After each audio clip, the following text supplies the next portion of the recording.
I never thought I'd be standing on the same community center stage where my grandparents once publicly called me the family disappointment. Yet here I was, cutting the ribbon on a new building funded entirely by the charity I founded. The expressions on their faces said it all. Pride mixed with regret for all the years they'd spent undermining me. But this isn't a story about revenge. It's about how sometimes the people who believe in you least are the ones who need your help the most. I'd love to know which corner of the globe you're watching from, and if this story speaks to you, make sure to subscribe. Tomorrow's video is one you absolutely can't miss. Growing up in the small town of Pinewood, Nebraska meant everyone knew your business. And in my case, everyone knew I was the black sheep of the prestigious Mitchell family, at least according to my grandparents, Eleanor and Walter Mitchell. The Mitchells were something of local royalty in Pinewood. My grandfather Walter had been the town's mayor for 3 terms back in the 80s and early 90s, and my grandmother Eleanor ran the Historical Society with an iron fist. They lived in a beautiful Victorian home on Maple Avenue, the kind with a wraparound porch where important people gathered for lemonade and gossip on Sunday afternoons. I was different from the start. While my cousins excelled at football and cheerleading, I preferred art and writing. While they joined the debate team and student council, I started an environmental club that had exactly 3 members. My grandparents saw my interests as frivolous at best and downright embarrassing at worst. When is Taylor going to grow out of this phase? I'd overhear my grandmother ask my mom during family dinners. My mom, Sarah, would just sigh. She'd been a disappointment to them, too. Marrying my dad, Jack Cooper, a carpenter with no college education, instead of the doctor they'd picked out for her. My parents were my refuge.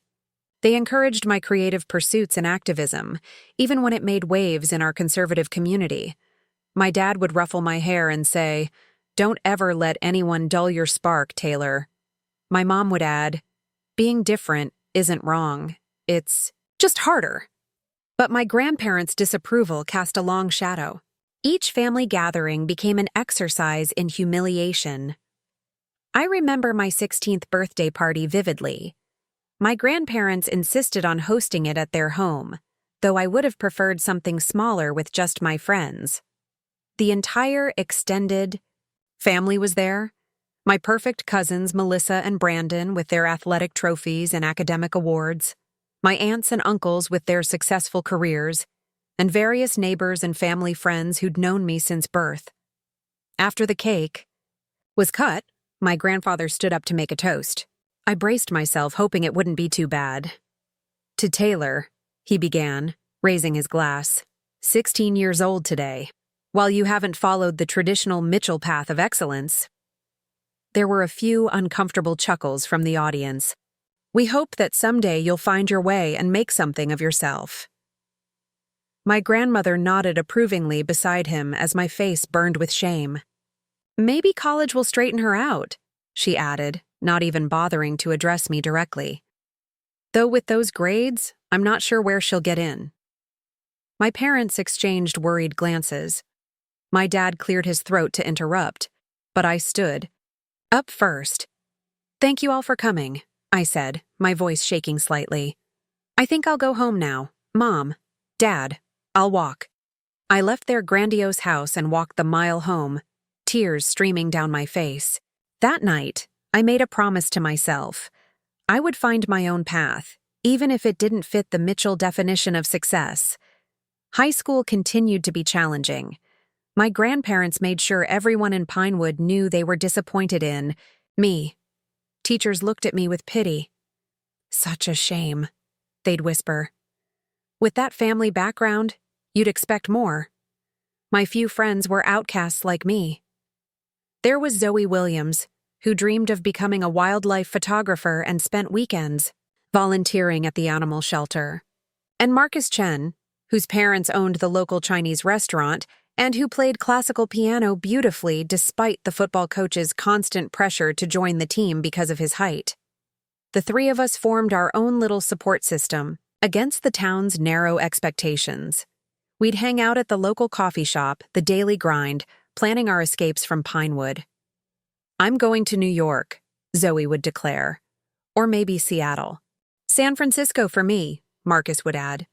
"Somewhere with a real music scene." I wasn't sure where I wanted to go, just somewhere I could breathe freely, away from the weight of the Mitchell name and my grandparents' disappointment. During my senior year, things came to a head. Pinewood was struggling economically. The factory that employed nearly a third of the town had closed, and many families were facing hard times. I suggested starting a food pantry through our environmental club, which had grown to 15 members. By then, my grandmother, hearing about this plan through the town grapevine, confronted me at a family dinner. "A food pantry? Organized by children?" She scoffed, cutting her roast beef into precise squares. "What Pinewood needs is proper economic development, not handouts that encourage dependency. If you spent half as much time on your studies as you do on these futile projects, Taylor, you might actually have a future." My grandfather nodded in agreement. "The Mitchell family has always focused on real solutions, not band-aids. We build businesses. We create jobs. We don't just feed people for a day and pat ourselves on the back." I pushed my plate away, appetite gone. "Maybe if you'd spent less time judging people and more time listening to them, you'd know that some families in Pinewood can't wait for your real solutions. They need help now." The silence that followed was deafening. My mother reached for my hand under the table and squeezed it gently. "Well," my grandmother said finally, her voice cold as ice, "I suppose we can add disrespect to your list of accomplishments." Despite their disapproval, I moved forward with the food pantry. My parents helped me clean out our garage to store donations. Zoe designed flyers, and Marcus got his parents to donate leftover food from their restaurant each night. We named it Pinewood Provisions and opened it every Saturday morning. The response was overwhelming. Families I'd known my entire life came by. People who'd always seemed fine on the surface but had been struggling in private. Former factory workers, elderly couples on fixed incomes, single parents working multiple jobs. They all came. 1. Saturday, Mrs. Reynolds, my former elementary school teacher, showed up. She'd always dressed impeccably and had been one of my grandmother's bridge partners. I was shocked to see her there. "My pension doesn't stretch as far as it used to," she explained quietly. "After my husband died. The medical bills—" She trailed off, looking embarrassed. "Please, take whatever you need," I told her, loading her bag with extra groceries. "And if you'd prefer, we can deliver to your home next time." The gratitude in her eyes made all my grandparents' criticisms seem meaningless. Our little pantry grew. We started offering more than just food. Household supplies, children's books, even a clothing exchange. Local businesses began contributing, impressed by what a group of teenagers had accomplished. Of course, my grandparents refused to acknowledge the pantry's success. At my high school graduation, where I was surprised to be named Community Service Leader of the Year, they merely commented that it was nice I'd found a hobby, but asked if I'd given any more thought to studying business administration in college. I had, in fact, been accepted to several colleges, including a prestigious one in California, with a strong social entrepreneurship program. When I announced my choice at the graduation dinner, my grandmother nearly choked on her champagne. "Social entrepreneurship? Is that even a real major?" she asked. "It combines business skills with social impact," I explained. "It's about creating sustainable solutions to community problems." My grandfather shook his head. "Sounds like a fancy way of avoiding real work. The world doesn't pay people to be nice, Taylor."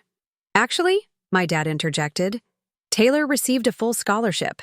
The admissions committee was particularly impressed by the food pantry initiative. That silenced them, but only temporarily. As I prepared to leave for college that August, my grandmother cornered me at yet another family gathering. "I hope you know what you're doing," she said, her voice low. Your cousins are all on traditional paths: law school, medical school. Brandon has already lined up an internship at Senator Wilson's office. What will you have to show for yourself in 4 years? I looked at her, really looked at her, for perhaps the first time. Behind her perfectly coiffed hair and designer outfit, I saw something I hadn't noticed before. Fear. Fear of change. Fear of different ways of thinking. Fear of a world that didn't value the things she'd built her identity around. I don't know. Grandma, I said honestly, but I'm going to find out. College was transformative. For the first time, I was surrounded by people who thought like me, who believed that business could be a force for good, that profit and purpose weren't mutually exclusive. My professors pushed me to think bigger, to see systems instead of symptoms. I learned about social enterprises around the world, companies that provide clean water while making money, microfinance institutions that lifted women out of poverty, fair trade organizations that transformed exploitative industries. During my sophomore year, I took a class on nonprofit management that changed everything. For our final project, we had to create a detailed business plan for a social enterprise. I thought immediately of Pinewood. A lot of love and effort went into bringing this story to life. If you're enjoying it, we'd be so grateful if you'd subscribe to our channel. Now, back to where we left off. In the years since I'd left, things had gotten worse, not better. My parents kept me updated. More businesses closing, young people leaving, the opioid crisis hitting hard. My pantry was still operating, now run by a local church, but it was struggling to meet demand. I designed a multifaceted community development organization called Pinewood Rising. It would include job training, a cooperative market for local artisans and farmers, affordable housing initiatives, and addiction recovery support. My professor was impressed enough to connect me with some potential funders. "This is more than a class project, Taylor," he told me. "This could be your life's work." I hadn't planned on returning to Pinewood. Like my friends, I'd dreamed of escape, of making my mark in a big city far from my grandparents' shadow. But as I researched my hometown's struggles, I realized I had something important to offer. I spent my summers interning with successful community development organizations, learning their models and methods. By my senior year, I had secured seed funding for Pinewood Rising from a foundation that supported rural revitalization efforts. 1 week after graduation, I packed my car and drove back to Pinewood, Nebraska. The town looked smaller than I remembered. The main street emptier, the houses more worn. I felt a mix of nostalgia and determination as I passed the "Welcome to Pinewood" sign. My parents were thrilled to have me back, though confused by my decision. "You could go anywhere now, Taylor," my mom said as she helped me unpack. "Are you sure you want to be here with all the history?" "That's exactly why I need to be here," I explained. "I understand this place in a way an outsider never could. I know its strengths and its blind spots." My dad nodded thoughtfully. "Just prepare yourself. Your grandparents aren't going to make this easy." He was right. When word got around that I was back in town to start some kind of community organization, my grandparents requested my presence for Sunday dinner. Their house looked exactly the same, imposing, perfect, cold. "So," my grandfather began after minimal pleasantries, "your mother tells us you've come back to save Pinewood." His tone made it clear what he thought of that idea. "Not to save it," I corrected carefully. "To work with the community on building a stronger future." My grandmother sipped her wine. "With all due respect, Taylor, what makes you think you know what this town needs? Your grandfather served as mayor for 12 years. I've been on every committee this town has. We've lived here our entire lives." "That's true," I acknowledged, "and I value that experience. But sometimes a fresh perspective can see possibilities that might be overlooked. I've spent the last 4 years studying communities like Pinewood, learning what's worked elsewhere." "And what exactly do you plan to do?" my grandfather asked. I outlined Pinewood Rising's mission and initial projects: converting an abandoned department store into a marketplace for local vendors, starting a training program focused on digital skills that could be used for remote work, and expanding the food pantry into a full resource center. They listened with skeptical expressions. When I finished, my grandmother sighed. "It sounds very idealistic," she said. "But this isn't one of your college classrooms, Taylor.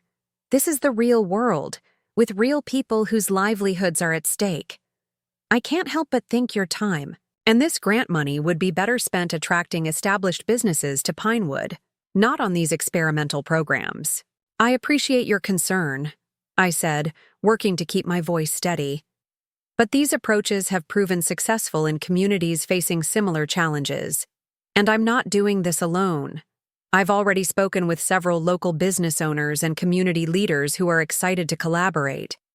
My grandfather's eyebrows shot up. "Oh? And who might those be?" I named several respected Pinewood residents who had expressed interest in being part of Pinewood Rising's advisory board, including Pastor Jones from the First Methodist Church and Maria Gonzalez, who owned the most successful restaurant in town. "I see," he said, looking surprised. "Well, I suppose we'll see how this plays out." The skepticism in his voice was unmistakable. As we were leaving, my grandmother pulled me aside. "Taylor, I hope you know what you're doing. The Mitchell name still means something in this town. Your project will reflect on all of us." I looked her directly in the eyes. "I know, Grandma. That's counting on that." The first few months of establishing Pinewood Rising were both exhilarating and exhausting. I rented a small office space on Main Street in what used to be a hardware store. The front windows gave me a perfect view of the town square with its weathered gazebo and the shuttered movie theater across the street, both symbols of better days gone by. My first official hire was Zoe Williams, my high school friend who had indeed gone to Seattle for college but had struggled to find steady work in wildlife photography. When I called to tell her about Pinewood Rising, she was skeptical. "You want me to come back?" "To Pinewood?" she asked, disbelief evident in her voice. "The place we couldn't wait to escape?" "I know it sounds crazy," I admitted, "but I need someone I trust, someone who understands both what this town was and what it could be." The foundation gave us enough funding to pay competitive salaries. For the first 2 years, there was a long pause on the line. What would I even do? "I'm a photographer, not a community organizer." "You'd be our communications director. Photography, social media, documenting the town's transformation, creating materials to attract new residents and businesses. Plus, you always had a way with people that I never did." 2 weeks later, Zoe arrived with her camera equipment and her rescue dog, a one-eared pit bull mix named Pixel. Having my old friend by my side made the enormity of the task ahead feel less daunting. Marcus Chen couldn't return. He'd found success as a studio musician in Los Angeles. But he connected us with his cousin Lily Chen, who had just graduated with a business degree and was looking for meaningful work. She became our operations manager, bringing organization to my idealistic vision. The three of us worked tirelessly, meeting with community members, conducting needs assessments, and refining our strategic plan. We held listening sessions at the IE, local diner, the church basement, even the laundromat, anywhere people naturally gathered. What we heard confirmed my research but added crucial nuance. Yes, Pinewood needed jobs, but specifically ones that could accommodate single parents and caregivers with flexible hours. Yes, affordable housing was a concern, but particularly for seniors who couldn't maintain their family homes but didn't want to leave the community. One evening, as we were working late at the office, Mayor Frank Thompson stopped by. He was a contemporary of my grandfather's, though from what I remembered they'd often been at odds politically. "Ms. Cooper," he said, extending his hand, "I've been hearing about your work. Thought I should see what all the fuss is about." I invited him in, offered coffee, and gave him our pitch. He listened carefully, asking pointed questions about funding, sustainability, and community involvement. Your grandfather called me yesterday, he said finally, setting down his mug. Wanted to know if the city was wasting resources supporting your naive experiment. My heart sank. And what did you tell him? Mayor Thompson chuckled. I told him that the city hasn't provided any resources yet, but that I was intrigued by what I'd heard. Walter and I haven't agreed on much over the years, but he's not wrong that Pinewood needs help. He just has very fixed ideas about what kind of help. And you don't share those ideas? I asked carefully. Let's just say I've been mayor long enough to know when something isn't working. The old playbook, trying to attract big companies with tax breaks, focusing only on traditional economic development, hasn't saved us. He sighed, looking out at the darkened Main Street. We've lost a generation of young people already. My own kids moved away. If you've got fresh ideas and the energy to implement them, I'm willing to listen. That conversation led to our first significant partnership. The city donated use of the abandoned community center, a building that had been sitting empty for nearly a decade, to house our training programs and resource hub. The gesture gave Pinewood Rising immediate credibility with skeptics. Not everyone was convinced, of course. The editor of the Pinewood Gazette, Vernon Miller, published an editorial questioning the wisdom of entrusting the town's future to untested theories promoted by recent college graduates. He didn't mention me by name, but everyone knew who he meant. More painful was the resistance from my own family. My cousin Brandon, now a lawyer working for the state attorney general, cornered me after church one Sunday. Grandpa and Grandma are really upset about this whole thing, Taylor, he said, his voice low. They feel like you're deliberately embarrassing them, coming back here with your charity project instead of getting a real job. It is a real job, I replied evenly. And it's not a charity, it's a community development organization. There's a difference. Brandon shook his head. Whatever you call it, they see it as a rebuke of everything they stand for. Grandpa built his legacy on bringing traditional business to Pinewood. Now his own granddaughter is basically saying that approach failed. That's not, I began, then stopped myself. In a way, he wasn't wrong. I did believe their approach had failed, not because they didn't care about Pinewood, but because the world had changed in ways they weren't willing to acknowledge. Just thought you should know, Brandon continued. They're not just going to sit back and watch. Grandpa's already talking to his old business contacts about alternative development initiatives. It's turning into a real competition. I should have expected this. My grandfather had never been one to concede defeat, especially not to someone he considered misguided.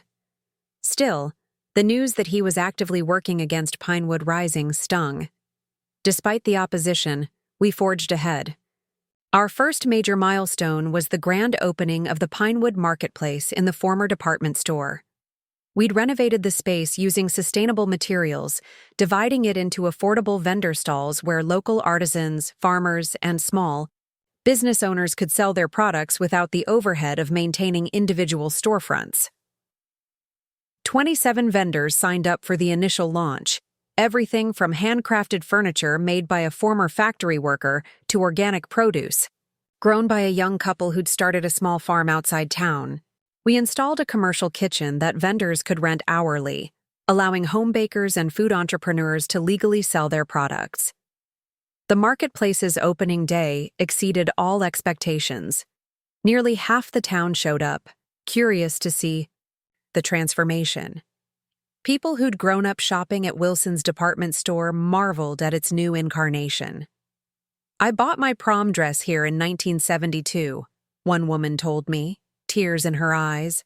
I never thought I'd set foot in this building again. It's wonderful to see it full of life. Local news covered the event, including a television station from the nearest city.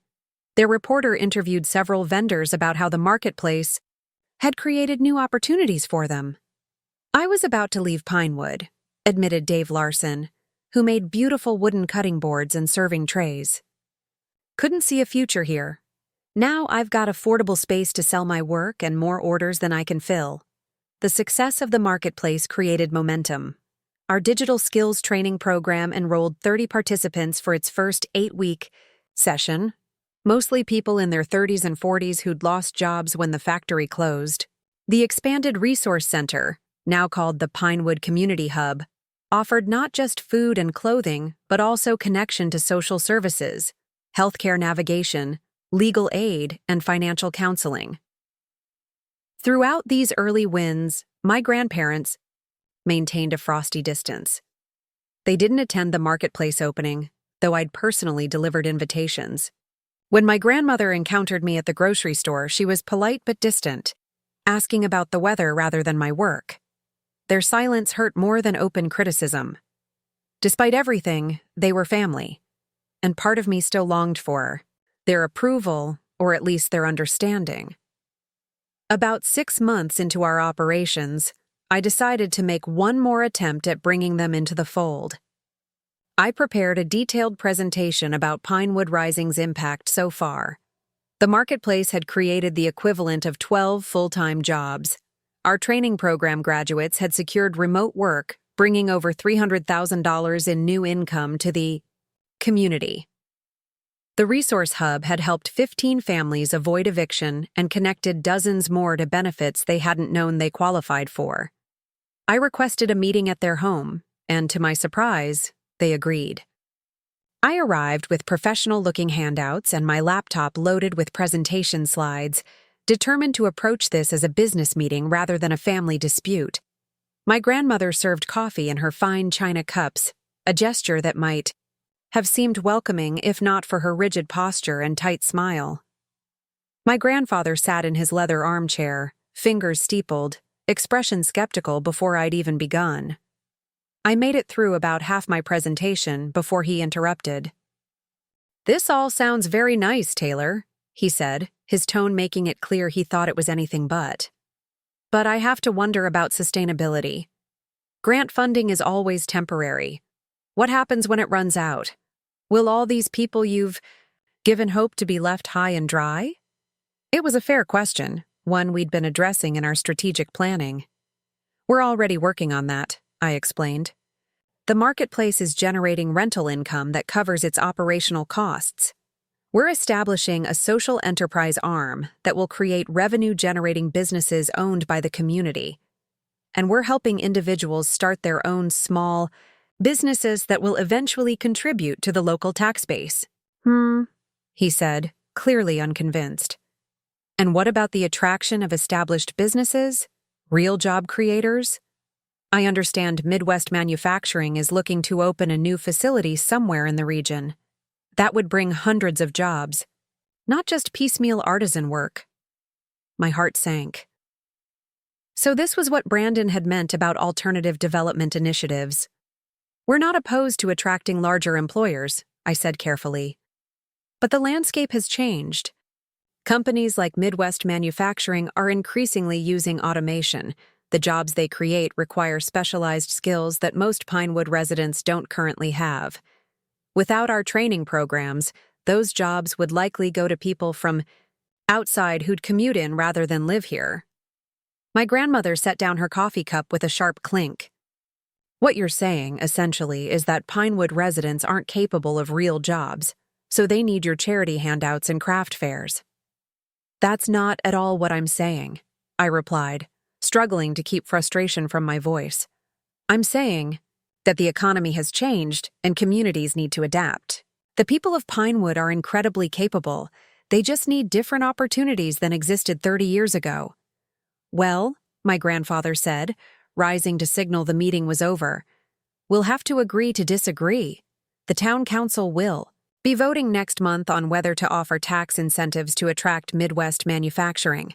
I think you'll find that most people in Pinewood still believe in real economic development." I gathered my materials, thanking them stiffly for their time. As I reached the door, my grandmother called after me. "Taylor, wait." She hesitated. Something unusual for her. "Your marketplace, is it open on Thursdays?" "Yes," I replied, surprised. "Every day except Monday." She nodded. "Judith Rogers, you remember her from my bridge club? She mentioned that she found the most wonderful honey there. local, from someone's backyard hives. I thought I might take a look.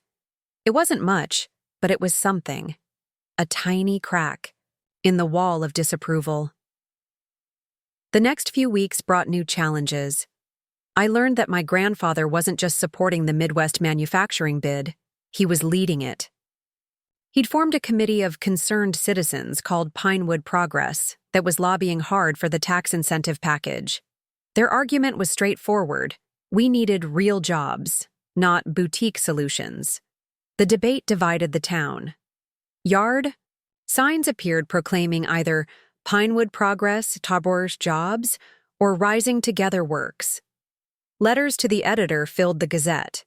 Social media discussions turned heated.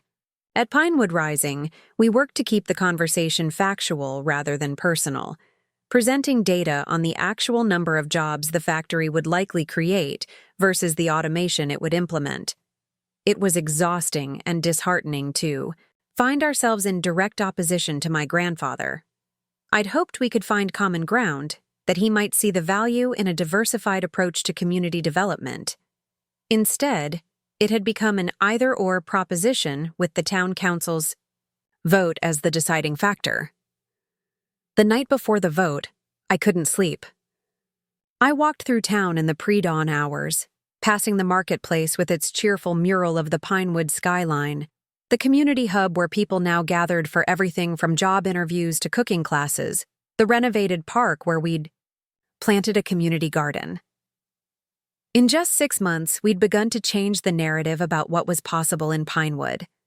People were starting to hope again, to invest in the community rather than simply surviving there. Would all that momentum be lost if the council voted to divert resources to a tax package for a company that might not even choose Pinewood in the end? The council meeting that evening was held in the high school auditorium to accommodate the crowd. Everyone in town seemed to be there, sitting in uncomfortable plastic chairs under fluorescent lights. I spotted my parents in the middle rows, giving me encouraging thumbs up. Zoe and Lily sat with our program participants and marketplace vendors, a sea of familiar faces who'd taken a chance on our vision. My grandfather sat in the front row with his Pinewood Progress supporters, looking confident in his navy suit and red tie, his power outfit, as my mom used to call it. My grandmother sat beside him, impeccably dressed as always, though I noticed she wasn't wearing the Pinewood Progress button that adorned my grandfather's lapel. Mayor Thompson called the meeting to order, explaining the proposal: a 10-year property tax abatement, infrastructure improvements, and worker training subsidies to attract Midwest manufacturing. The package would cost the town approximately $3.5 million in direct outlays and foregone tax revenue. My grandfather spoke first, presenting a polished argument about job creation, economic multiplier effects, and Pinewood's manufacturing heritage. He cited similar deals in other towns and projected revenue figures that sounded impressive, though I noticed they didn't account for automation trends I'd researched. When it was my turn to speak, I felt the weight of every gaze in the room. I adjusted the microphone and took a deep breath. Good evening, Mayor Thompson, council members, neighbors. I'm Taylor Cooper, Executive Director of Pinewood Rising. I'm also a lifelong resident of this town, the daughter of Sarah and Jack Cooper, and the granddaughter of Walter and Eleanor Mitchell. I paused, making brief eye contact with my grandfather, whose expression remained impassive. I care deeply about Pinewood's future, as we all do. The question before us isn't whether we want prosperity for our community, but how best to achieve it. The proposal to offer significant tax incentives to Midwest manufacturing represents an approach that many towns have tried, with mixed results at best. I presented our research showing that similar incentive packages in other communities had often failed to deliver promised jobs, with companies either automating more than anticipated or leaving once the tax benefits expired. I contrasted this with the tangible results Pinewood Rising had achieved in just 6 months, with a fraction of the investment being considered. Our approach isn't about rejecting outside investment, I concluded. It's about building a resilient local economy that can weather changes in any single industry. It's about creating opportunities that match the skills and needs of actual Pinewood residents. And most importantly, it's about investing in ourselves rather than hoping an outside savior will solve our problems. The audience was silent when I finished, processing the competing visions. Then the mayor opened the floor for public comment, and the real debate began. Person after person approached the microphone, some supporting my grandfather's proposal, others speaking up for our community-based approach. I was moved by how thoughtful. Most comments were how genuinely concerned everyone was for Pinewood's well-being despite disagreements about methods. And then something unexpected happened. My grandmother rose from her seat and walked slowly to the microphone. My grandfather looked as surprised as I felt. "My name is Eleanor Mitchell," she began, her voice steady despite her evident nervousness. "Most of you know me. My husband Walter and I have lived in Pinewood for over 50 years. We've dedicated our lives to this community's prosperity." She paused, smoothing an invisible wrinkle from her skirt. "I've always believed in traditional economic development. It's what built this town, what provided for our family. But last week, I visited the Pinewood Marketplace, mostly out of curiosity about what my granddaughter has been up to. My heart skipped a beat. She hadn't mentioned her visit to me. What I saw there surprised me," she continued. "I saw Jane Wilson, who used to clean houses despite her arthritis, selling quilts she's been making for years but never had a way to market. I saw young parents with children working flexible hours that allowed them to earn income without paying more for childcare than they make. I saw people from different parts of town, people who never used to interact, shopping together, eating together, talking together." She looked directly at me for the first time in years, really looked at me. "I'm not suggesting we abandon traditional approaches entirely, but I think perhaps my granddaughter has shown us that there's more than one path to prosperity, and that sometimes the people we least expect to have the answers might surprise us." With that, she returned to her seat beside my grandfather, who was staring straight ahead, jaw clenched. The room buzzed with whispers. Eleanor Mitchell had just publicly broken ranks with her husband, something that, as far as I knew, had never happened before. Mayor Thompson called for order, and the council moved to deliberation. After nearly an hour of discussion, they reached a compromise. They would offer Midwest Manufacturing a more modest incentive package, while also increasing support for Pinewood Rising's initiatives. It wasn't a complete victory for either side, but it was a balanced approach that acknowledged the value of both strategies. As people filed out of the auditorium after the vote, my grandmother approached me. My grandfather had already left, clearly upset by both her speech and the council's decision. "That was quite a presentation," she said, adjusting her purse strap nervously. "Very professional." "Thank you," I replied, uncertain where this was going. "Your comments were unexpected," she smiled slightly. "I surprised myself, to be honest. But I meant what I said. I went to your marketplace to prove to myself that it was just a foolish dream. Instead," she paused. "Instead, I saw something I hadn't expected. Something that reminded me of why Walter and I cared about this town in the first place, before it all became about prestige and being right. Grandma, I never meant to disrespect what you and Grandpa built," I said softly. "I just saw different problems that needed different solutions." "I know that now," she replied. "It took me too long to see it. Your grandfather will still take longer. He's not used to being wrong." She hesitated, then added, "Neither am I, for that matter." I laughed a little at that. "It runs in the family, I guess." She reached out and squeezed my hand briefly. "Come, for dinner on Sunday? Just to talk. No presentations, no proposals." "I'd like that," I said, feeling a warmth I hadn't experienced with her in years. As she walked away, I stood in the empty auditorium, processing what had just happened. My grandmother's unexpected support felt like a personal victory, far more significant than the council's vote. For the first time, she had seen me, not as a disappointment or a rebel, but as someone with valuable contributions to make. The path forward wouldn't be smooth. My grandfather would continue to resist, the town would face new challenges, and Pinewood Rising would need to prove itself sustainable over the long term.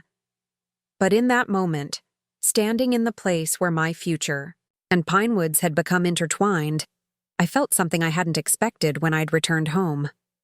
Hope. Not just for the town, but for healing the rift in my own family. A rift that had shaped my identity for as long as I could remember. Sometimes the biggest transformations start in the smallest, most personal places.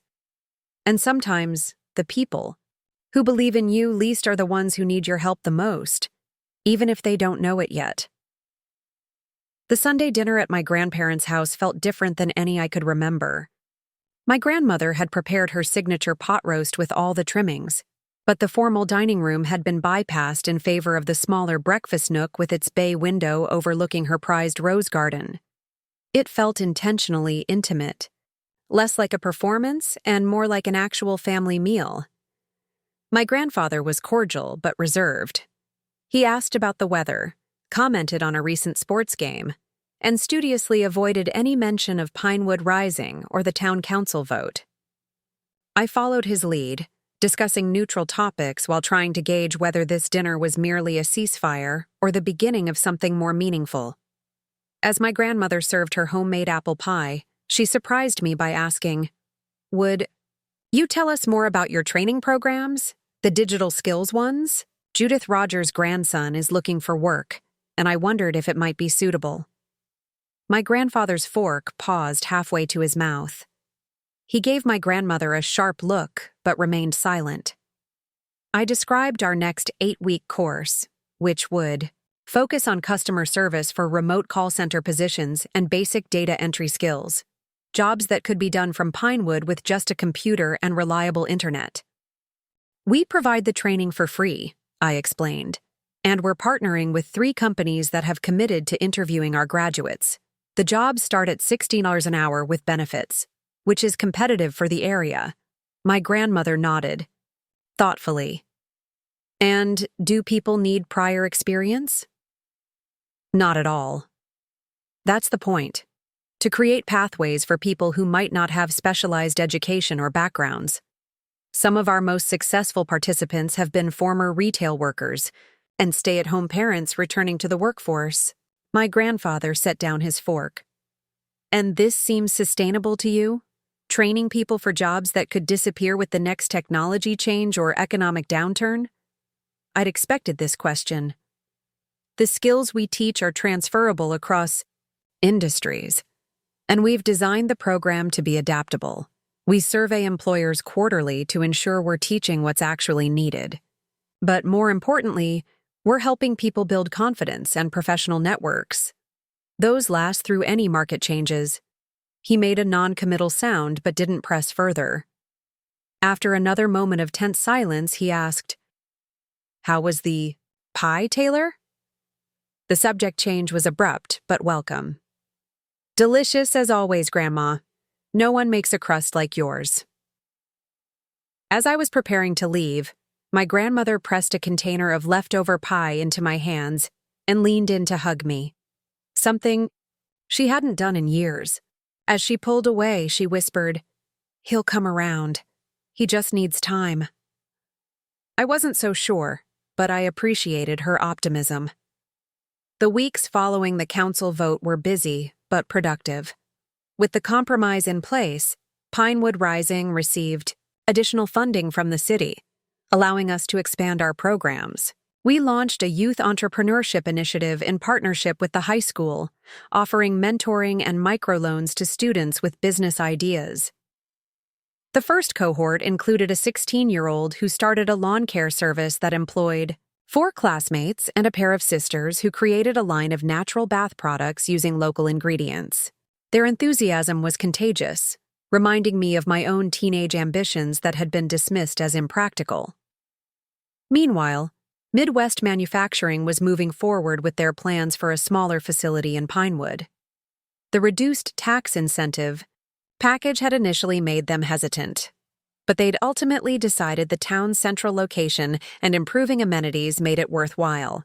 I'd reached out to their HR department about establishing a direct pipeline from our training programs to their hiring process, but hadn't received a response. One morning in late autumn, about 9 months after I'd returned to Pinewood, I arrived at the office to find my grandfather waiting outside.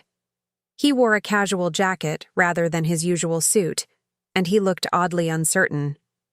"Grandpa," I said, unable to mask my surprise. "Are you looking for me?" He nodded, glancing around at the bustling Main Street. The marketplace across the way was already open, with local farmers unloading the last of the season's produce and crafters setting up their holiday displays. "I thought perhaps we could talk," he said. "If you have time." I unlocked the office and led him inside.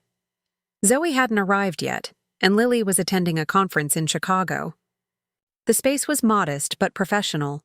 Desks arranged in an open plan, walls covered with community mapping diagrams, success metrics, and photographs of our program participants. He studied these displays with interest while I made coffee. "You've been busy," he observed. "We have," I agreed, handing him a mug. "What did you want to talk about?" He settled into a chair, looking uncomfortable in a space so different from the buttoned-up environments he preferred. "Midwest Manufacturing contacted me yesterday. They're having second thoughts about the facility." My heart sank. Despite our differences, I knew how much he'd invested in bringing the company to Pinewood. "I'm sorry to hear that." "Did they say why?" "Labor concerns, primarily. Their analysis suggests they may struggle to find enough qualified workers locally."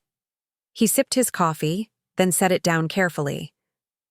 "They mentioned that they'd received information about your training programs, but hadn't followed up. They asked if I would facilitate a connection. The request clearly cost him something. For years, he'd been the person everyone in Pinewood came to for solutions. Now he was being asked to acknowledge that his granddaughter, the family disappointment, might have resources he needed.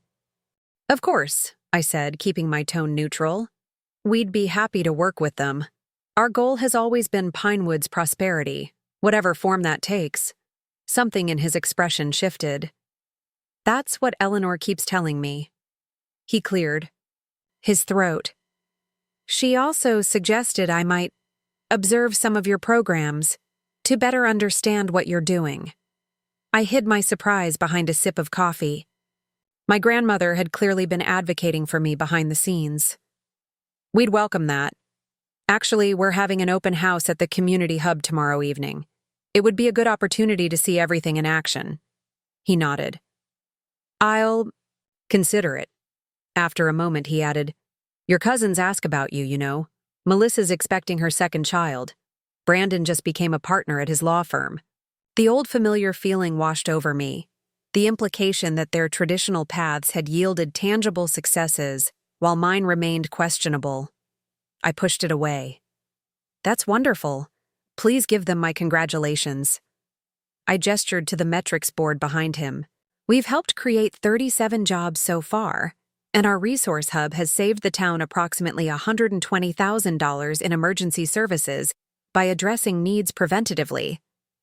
Different measures of success, but still meaningful." He studied the board, more carefully this time. "These figures, they're verified?" "Third-party evaluation.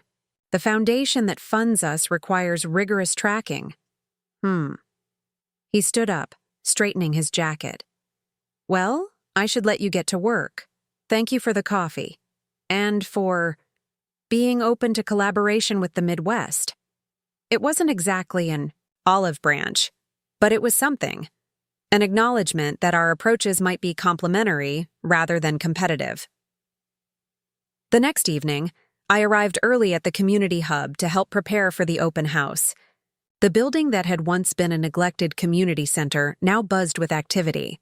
The main hall had been transformed into a showcase of Pinewood Rising's initiatives, with program participants stationed at booths to share their experiences firsthand.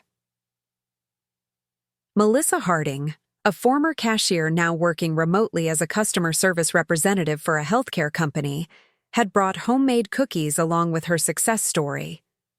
"I'm making twice what I did at the grocery store," she told me proudly. "And I can be home when my kids get back from school." Dave Larson from the marketplace had set up a display of his woodworking, including photographs of the expanded workshop he'd been able to build with his increased income. "I'm hiring an apprentice next month," he announced, "a kid from the high school program who's got real talent." As community members began arriving, I scanned the crowd for my grandparents, trying not to be disappointed when I didn't see them. They'd never explicitly confirmed they would come after all. Mayor Thompson arrived, chatting animatedly with Pastor Jones and Maria Gonzalez. Vernon Miller from the Gazette was there too, taking notes and looking considerably more impressed than he had in his earlier editorial. An hour into the event, just as I was explaining our new financial literacy workshops to a group of interested residents, I spotted them, my grandparents, standing somewhat uncertainty at the entrance. My grandmother wore a bright blue dress I'd never seen before, something far less formal than her usual attire. My grandfather had skipped the tie but still looked pressed and proper in slacks and a button-down shirt. I excused myself and went to greet them. "I'm so glad you could make it. We've got refreshments in the back and people stationed around the room to explain each program." "It's quite a turnout," my grandmother observed, surveying the crowded hall. "The whole town seems to be here." "Not quite," I smiled. "But we're gratified by the interest. Feel free to explore at your own pace. I should circulate, but I'll find you before you leave." As I moved through the room, greeting people and answering questions, I kept one eye on my grandparents. They separated almost immediately. My grandmother heading toward the marketplace vendors, my grandfather gravitating to the training program statistics. What surprised me most was how they engaged. Rather than just observing, they were asking questions, listening to participants' stories, examining the before and after photos of renovated spaces. My grandfather spent nearly 20 minutes in deep conversation with William Parker, a former factory foreman who'd completed our first training cohort and now worked remotely as a project coordinator for a logistics company. Near the end of the evening, Mayor Thompson asked for everyone's attention. He hadn't mentioned any plans to speak, so I was curious what he had to say. "Folks, if I could have just a moment," he began, his booming voice carrying easily across the room. "I want to thank Taylor Cooper and the whole Pinewood Rising team for hosting this event, and more importantly, for the work they've been doing in our community." There was enthusiastic applause, which made me blush despite myself. As your mayor, I've had the privilege of watching Pinewood evolve over many decades. I've seen good times and challenging ones. What strikes me about this particular moment in our history is the spirit of innovation combined with respect for our traditions. He gestured around the room. What we're seeing here isn't a rejection of Pinewood's past. It's a bridge to its future. And I'm pleased to announce that the Town Council has unanimously approved an expansion of our partnership with Pinewood Rising, including dedicated funding for the next 3 years. More applause erupted, louder this time. I was stunned. We'd been hoping for continued support, but hadn't expected such a definitive commitment. Additionally, the mayor continued once the noise subsided, I've received word that Midwest Manufacturing has confirmed their plans to build their facility here, with a particular interest in hiring graduates from Pinewood Rising's training programs. I looked instinctively toward my grandfather, expecting to see satisfaction at this news. Instead, I found him already looking at me, his expression unreadable. The mayor wrapped up his remarks, and people began to depart, offering congratulations. As they passed, I was searching the thinning crowd for my grandparents when I felt a hand on my arm. It was my grandfather, my grandmother standing beside him. That was quite an event, he said, his tone careful. Very impressive. Thank you, I replied. I'm glad you could see it firsthand. The mayor's announcement about the Midwest, that was news to you? He asked. I nodded. Completely unexpected. I knew they were reconsidering, but not that they'd made a final decision.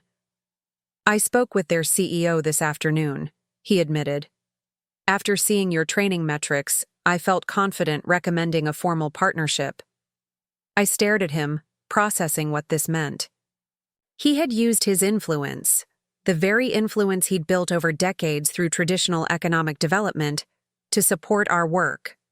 Thank you, I said, meaning it deeply. That will make a real difference for a lot of people. Yes, well, he said, clearly uncomfortable with the gratitude. It's good business. They need qualified workers. You're training qualified workers. Simple economics. My grandmother gave him a look that suggested there was more to it than that, but she didn't contradict him. We should be going, she said instead. But Taylor, I wondered if you might come for dinner again this Sunday. Your parents too, of course. I'd like that, I replied. As they turned to leave, my grandfather paused. That young man I was speaking with, Parker, the former foreman, quite impressive. Sharp mind for logistics. He is impressive, I agreed. One of our first success stories. He mentioned he's looking for additional projects. I might have some consulting work for him through my real estate ventures. My grandfather handed me a business card. Have him call my office. With that small gesture, offering opportunity to someone who'd benefited from our programs, he acknowledged the value of what we were building more clearly than any words could have done. The following weeks brought rapid changes. To Pinewood, Midwest Manufacturing broke ground on their facility with a ceremony that brought together all factions of the community. My grandfather and I stood side by side for the obligatory photo, a visual representation of the town's new integrated approach to development. Our programs continued to expand. The success of the marketplace inspired similar initiatives in neighboring towns, and we began offering consulting services to their development committees, a revenue stream that strengthened our financial sustainability. At the one-year mark of Pinewood Rising's launch, we held a community celebration in the town square. Tables loaded with food stretched from one end to the other, showcasing the culinary talents of various residents. Local musicians performed on the renovated gazebo. Children played on new playground equipment funded through a joint initiative between the town and several local businesses. Standing in the midst of the celebration, I felt a sense of accomplishment that went beyond professional pride. This wasn't just about proving myself or contradicting those who had called me a disappointment. It was about creating something meaningful, something that honored Pinewood's past while embracing its future.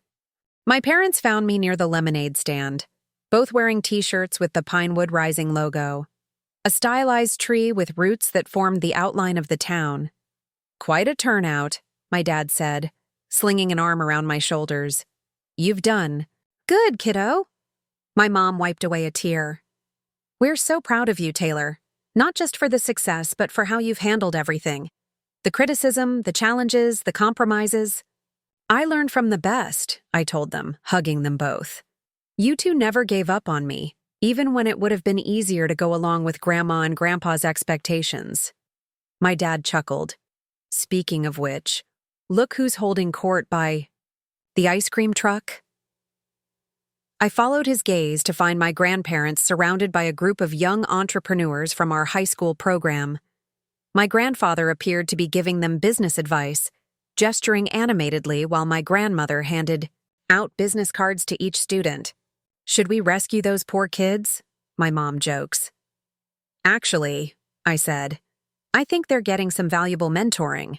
Nobody knows more about traditional business networking than Grandpa. As if sensing we were talking about them, my grandparents looked up and waved us over. I excused myself from my parents and joined them. Taylor, my grandfather said, I was just telling these young people about the new small business incubator space I'm developing. The old Wilson warehouse on Pine Street. I'm renovating it specifically for graduates of your youth entrepreneurship program. I stared at him in surprise. This was the first I'd heard of such a project. It's selfish, Really. He continued with a wink to the students. I need tenants with promising business models to make the investment worthwhile. Who better than Pinewood's next generation of innovators? The students dispersed, buzzing with excitement about the possibility of professional space for their ventures. My grandmother touched my arm. He didn't want to say anything until the plans were finalized, she explained. The warehouse has been sitting empty for years, such a waste of good space. My grandfather cleared his throat. I thought perhaps Pinewood Rising might want to partner on it. Your expertise with the training programs, my experience with real estate development, complementary skills. I couldn't quite believe what I was hearing. A year ago, he'd been actively working to undermine our initiatives. Now he was proposing a formal partnership. I think that's an excellent idea, I said, finding my voice. We've been looking for expansion opportunities for the program graduates. This could be perfect. He nodded, satisfied. Good, we can discuss. Details next week. I've taken the liberty of scheduling a meeting with the architect on Tuesday. I hope that works for your calendar. So much for collaborative planning, I thought with wry amusement. Some things wouldn't change. He would always be the take-charge patriarch who preferred leading to following. But the fact that he wanted to lead alongside me rather than against me represented a monumental shift. Later that evening, as the celebration wound down and volunteers began cleaning up, I found myself alone on the gazebo steps, watching the sunset paint the sky in hues of pink and gold. The town spread out before me looked simultaneously familiar and transformed. The same buildings and streets I'd known all my life, but somehow more vibrant, more hopeful. A figure settled beside me on the steps. To my surprise, it was my grandfather, his suit jacket discarded in the summer heat, sleeves rolled up in a rare display of casualness. We sat in companionable silence for a moment, watching the last children being called home by their parents, the final tables being dismantled. You know, he said finally, when you left for college, I told everyone who would listen that you'd be back within a semester, ready to pursue a sensible degree. I smiled, but didn't interrupt. When you graduated and announced you were returning to Pinewood, I was certain it was because you'd failed and had nowhere else to go. He shook his head. I was wrong on both counts. The admission clearly didn't come easily to him. Grandpa, I began, but he held up a hand. Let me finish. I've spent my entire life believing there was one right way to build community, to create prosperity. Your grandmother and I dedicated ourselves to that vision. When you came back with different ideas, it felt like a rejection of everything we'd worked for. He looked out at the town square, now cleared except for the permanent improvements, new benches, flower planters, the restored fountain. What I didn't understand was that you weren't rejecting our work. You were building on it, adapting it, for a world we didn't fully comprehend. He turned to face me directly. You've accomplished something remarkable here, Taylor. Something I couldn't have done. And while I'm not good at saying such things, I want you to know that I am proud of you. The words I'd longed to hear for so many years washed over me. I blinked back tears. That means more than you know, I told him. I never wanted to disappoint you and Grandma. I just had to find my own way. Well, he said gruffly, standing up and brushing off his slacks. Your way has proven itself. The Mitchell-Cooper partnership for the new incubator will be formidable. Should keep the family in the Pinewood history books for another generation at least. I laughed at his characteristic pivot back to practical matters. Some things really wouldn't change, and maybe that was okay. We didn't need to be the same to value each other's contributions. As we walked together toward the parking lot where my grandmother waited by their car, I reflected on the journey of the past year. I had returned to Pinewood to heal the community, never expecting that the process would also heal my family, transforming not just the town's future, but our relationships with one another. My grandfather had been wrong about me being the family disappointment.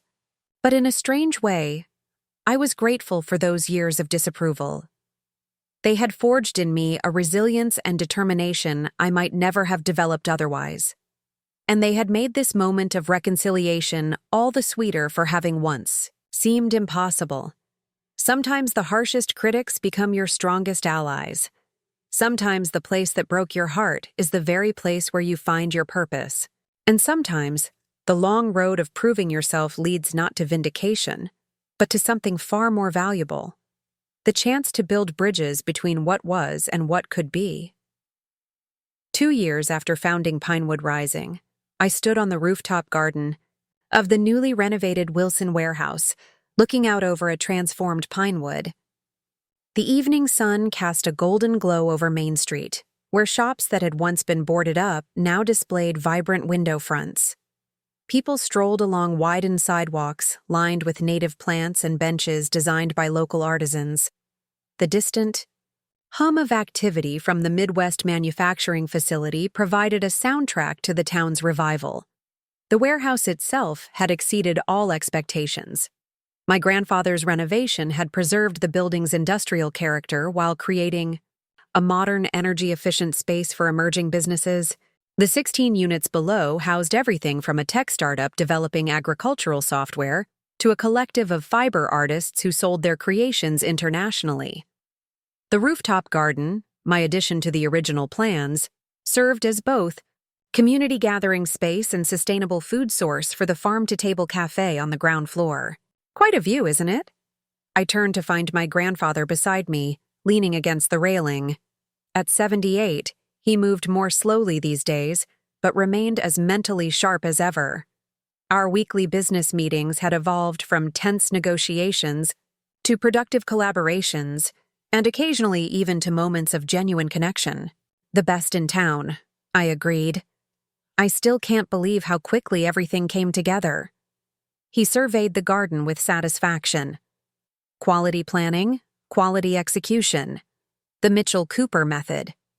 He'd taken to using this phrase whenever our partnership yielded successful results, a subtle acknowledgement of our complementary strengths.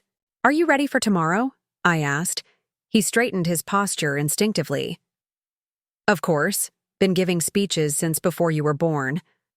Tomorrow would mark the official opening of the Pinewood Innovation Center, the former warehouse's new identity, and the most ambitious joint venture between Pinewood Rising and my grandfather's development company. The governor would be attending, along with representatives from the foundation that had provided our initial funding and executives from several companies considering establishing operations in the region. "Your grandmother's been pressing your suit for 2 days," he added with a rare hint of humor. "Says she won't have you looking like, and I quote, one of those casual tech entrepreneurs for the ribbon cutting." I laughed. My grandmother had gradually accepted my more relaxed wardrobe, but still maintained certain standards for public appearances. I promised to look appropriately professional. We fell into comfortable silence, watching the sunset. After a moment, my grandfather cleared his throat. "Your cousin Brandon called today. He's considering running for state senate next year." "That's great," I said, genuinely pleased for him. My relationship with my cousins had improved as family tensions eased, though we still lived in very different worlds. He asked if you'd consult on his rural economic development platform. My grandfather's tone was casual, but I caught the significance of the request. Brandon, who had once dismissed Pinewood Rising as my charity project, was now seeking my expertise. "I'd be happy to," I replied, "though I hope he realizes I'll push for some progressive policies." My grandfather snorted. "That's precisely why he's asking. Your approach has proven effective, however unconventional. Even the most traditional politicians can't ignore the results." Coming from him, this was high praise indeed. "Speaking of results," he continued, "I had lunch with Vernon Miller yesterday. The Gazette is running a feature on Pinewood's transformation. 5 years ago, they were printing obituaries for this town. Now they're calling it a model for rural revitalization." Vernon, who had once written that editorial questioning my untested theories, had become one of our most vocal supporters. His coverage of Pinewood Rising's initiatives had attracted attention from regional and even national media, bringing welcome visibility to our work. "Did he mention that Brookings Institution report?" I asked. The prestigious think tank had recently published a case study on Pinewood, highlighting our integrated approach to community development. He did. Seemed quite impressed that academic types are taking notice. My grandfather adjusted his glasses. "Which reminds me, that professor from your alma mater called again about having you speak at their conference." I'd been putting off the decision. While I was proud of what we'd accomplished in Pinewood, I was hesitant to position myself as some kind of expert. We'd had successes, yes, but also failures and false starts that had required course corrections. "I'm still thinking about it," I hedged. My grandfather gave me a knowing look. "You should go. Share what we've learned. Not many small towns have managed what Pinewood has." Before I could respond, the door to the rooftop opened and Zoe emerged with her camera equipment.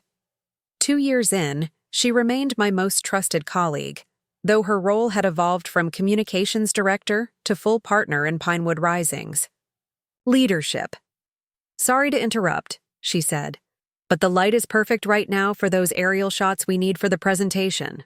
My grandfather waved her over. "No interruption. I was just heading down to find Eleanor.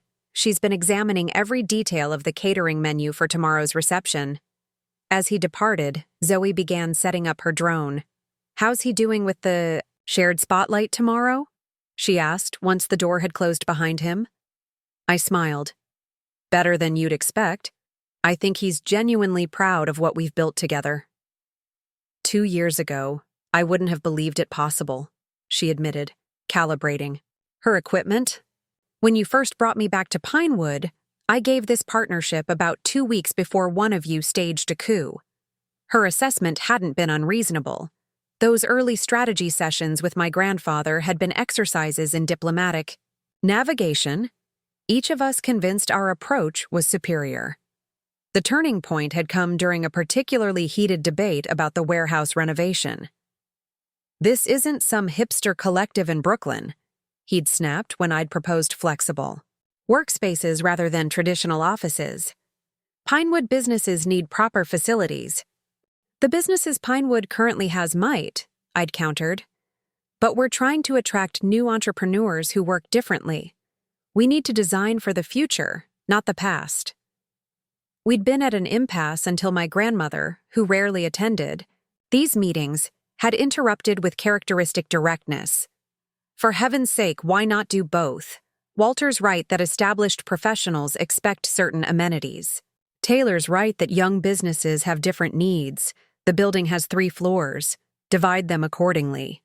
We'd stared at her, then at each other, recognizing the obvious solution we'd both been too stubborn to see. That moment had established the template for our future collaboration. Respect for tradition alongside openness to innovation, with pragmatism guiding the integration of both. Now, as Zoe's drone captured footage of Pinewood's evolving landscape, I reflected on how far we'd come, not just in the physical transformation of the town, but in the transformation of relationships that had once seemed irreparably damaged. The next morning dawned clear and bright, perfect weather for the ceremony. The plaza in front of the Innovation Center had been transformed with arrangements of locally grown flowers, chairs for distinguished guests, and a stage where speakers would address the crowd.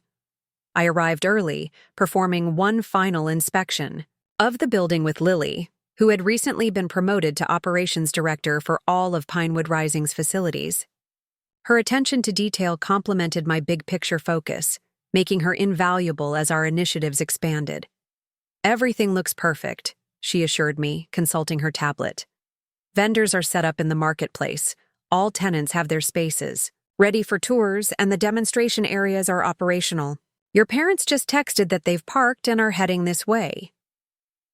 My parents had become increasingly involved with Pinewood Rising over the past 2 years. My father now led our sustainable construction training program, teaching young people the craft he'd practiced for decades. My mother coordinated our growing network of volunteer mentors, matching experienced professionals with emerging entrepreneurs. As the plaza filled with attendees, I greeted local business owners, program participants, and government officials. Mayor Thompson arrived with the governor, both looking impressed by the building's transformation. My cousins Brandon and Melissa appeared with their families, Brandon immediately engaging me in conversation about rural policy initiatives. My grandparents made their entrance with characteristic punctuality. My grandmother resplendent in a blue suit that matched the Pinewood Rising logo. My grandfather looking distinguished in his best charcoal gray. He carried a small leather portfolio that I recognized as the one he'd used throughout his political career, a sign that today's occasion merited his highest standards of formality. The ceremony began promptly at 10 a.m. Mayor Thompson welcomed everyone, offering a brief history of the warehouse's role in Pinewood's industrial past before introducing the governor.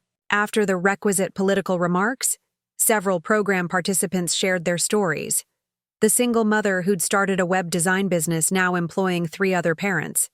The former factory worker who'd established a solar installation company, the high school student whose app development skills had earned her a scholarship to MIT.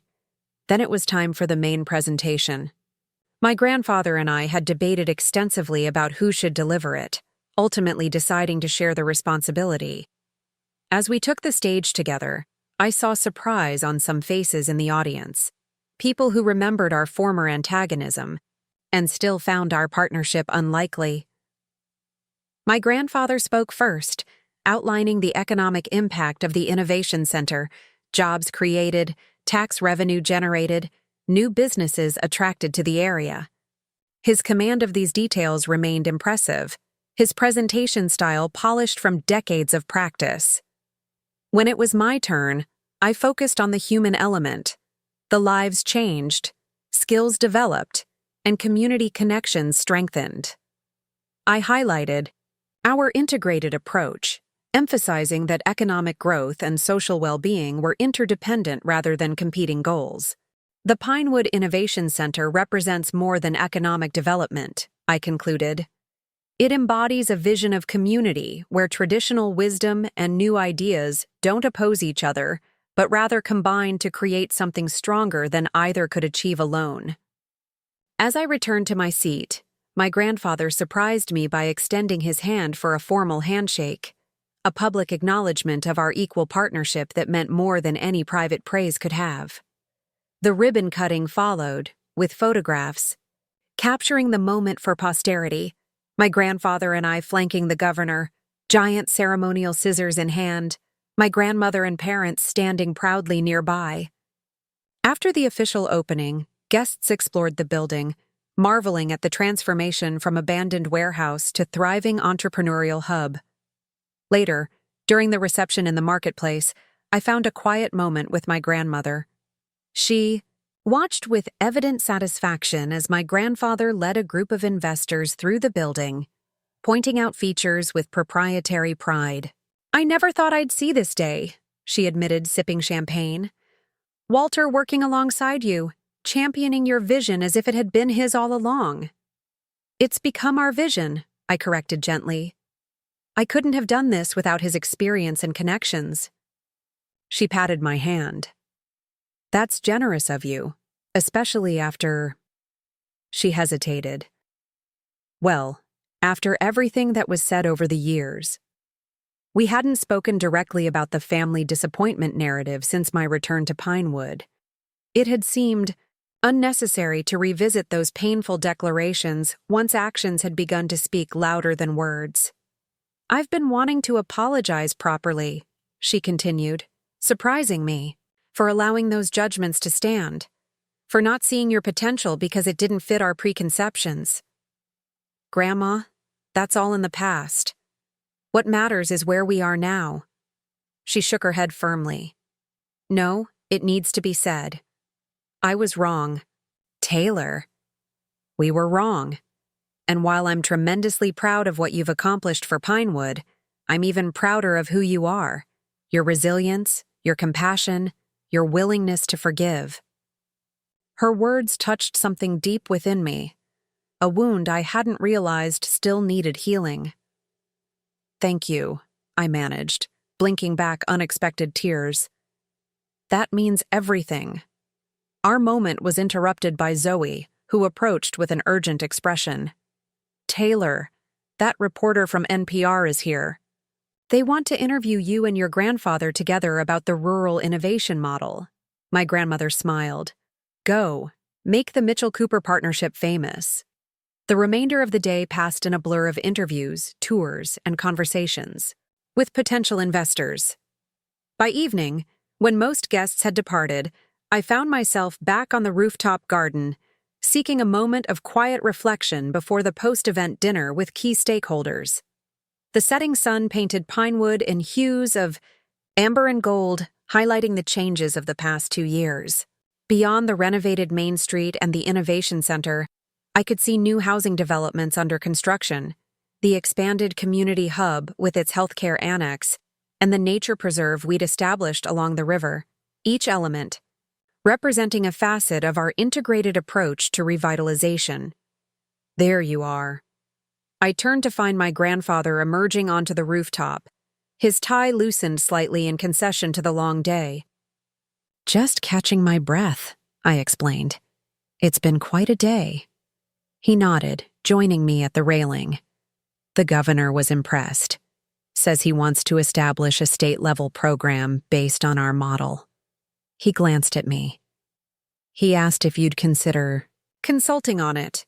"Me specifically or Pinewood Rising?" "You," he confirmed, "though I imagine you'd bring your team's expertise to bear." The offer was flattering, but would require time away from Pinewood, just as we were entering a crucial phase of development. "I'll think about it," I said. My grandfather seemed to read my hesitation. "You've built a strong organization here, Taylor. It wouldn't collapse without your daily presence." "I know. It's just, this is home. This work matters to me personally." He nodded thoughtfully. "I understand that feeling. It's why I never pursued opportunities at the state level, despite numerous encouragement over the years."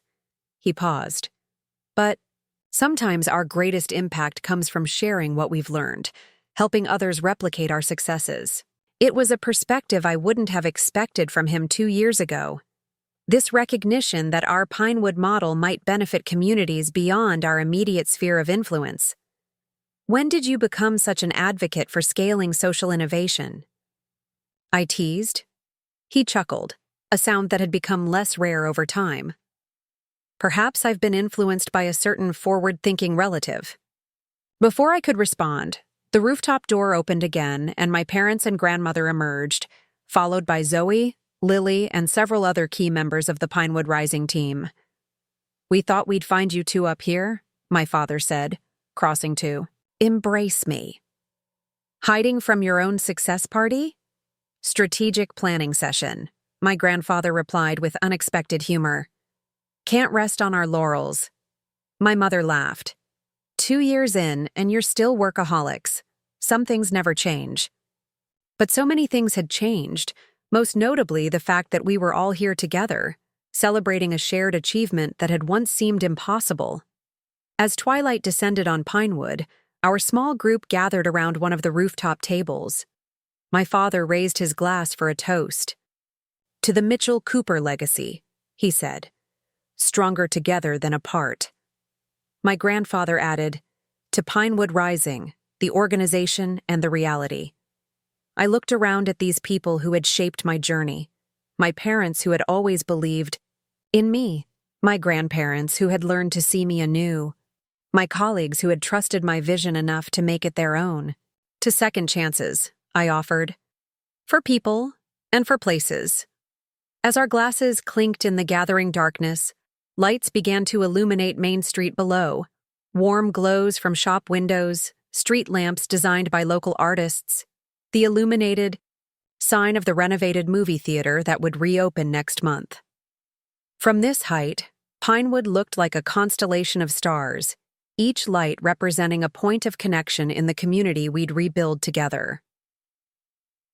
I thought back to that moment, when I'd returned to Pinewood, uncertain whether I could truly make a difference in the place that had once made me feel so inadequate. I could never have imagined then that my work would not only transform the town, but also heal the deepest wounds in my family. The journey hadn't been easy. There had been setbacks, resistance, and times when compromise felt like surrender.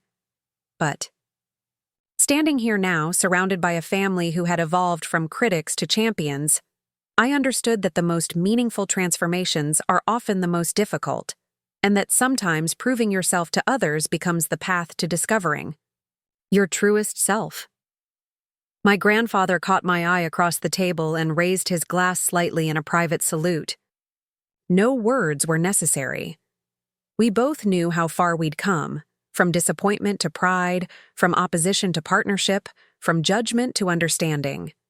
In that moment, I realized the most valuable lesson of my journey, that true redemption isn't found in proving critics wrong, but in creating something so meaningful that old grievances fade in importance. The measure of success isn't vindication, but the ability to build bridges where once there were only walls. As night settled fully over Pinewood, I looked toward the horizon where new possibilities waited, not just for this town that had found its second life, but for all of us who had discovered that the future is built most strongly when we honor the past while refusing to be limited by it.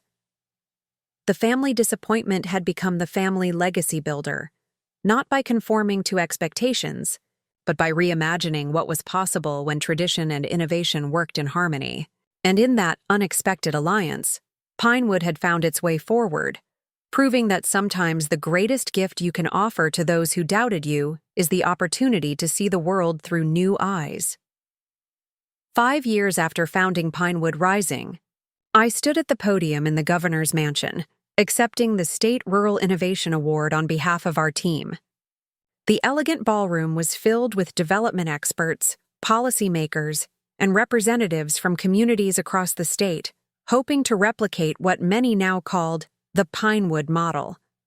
This recognition belongs to every resident of Pinewood who took a chance on a new approach to community building, I said, holding the crystal award that caught the light from chandeliers overhead. Especially to those who initially had the most doubts.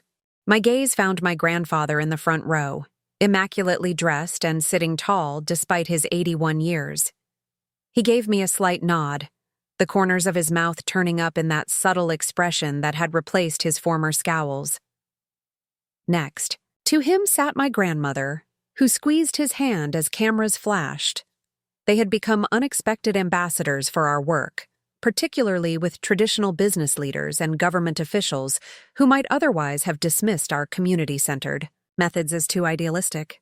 True innovation isn't about rejecting the past, I continued, but about honoring its wisdom while embracing new possibilities. In Pinewood, we found that the most sustainable solutions emerge when different perspectives come together in service of a shared vision. As I concluded my remarks, I reflected on how much had changed since that contentious town council meeting years ago when my grandmother had first broken ranks to support Pinewood Rising. What had begun as a tentative partnership with my grandfather had evolved into a genuine collaboration that leveraged our different strengths and bridged generational divides. The Innovation Center had expanded twice, now occupying 3 adjacent buildings on Main Street. Midwest Manufacturing had doubled its workforce and established a training academy in partnership with our programs. The marketplace had spawned similar initiatives in 7 neighboring communities, creating a regional network of small-scale entrepreneurs who supported each other through shared resources and marketing. Most significantly, Pinewood's population had grown for the first time in 30 years. Young families were moving in, drawn by affordable housing, quality jobs, and the strong sense of community.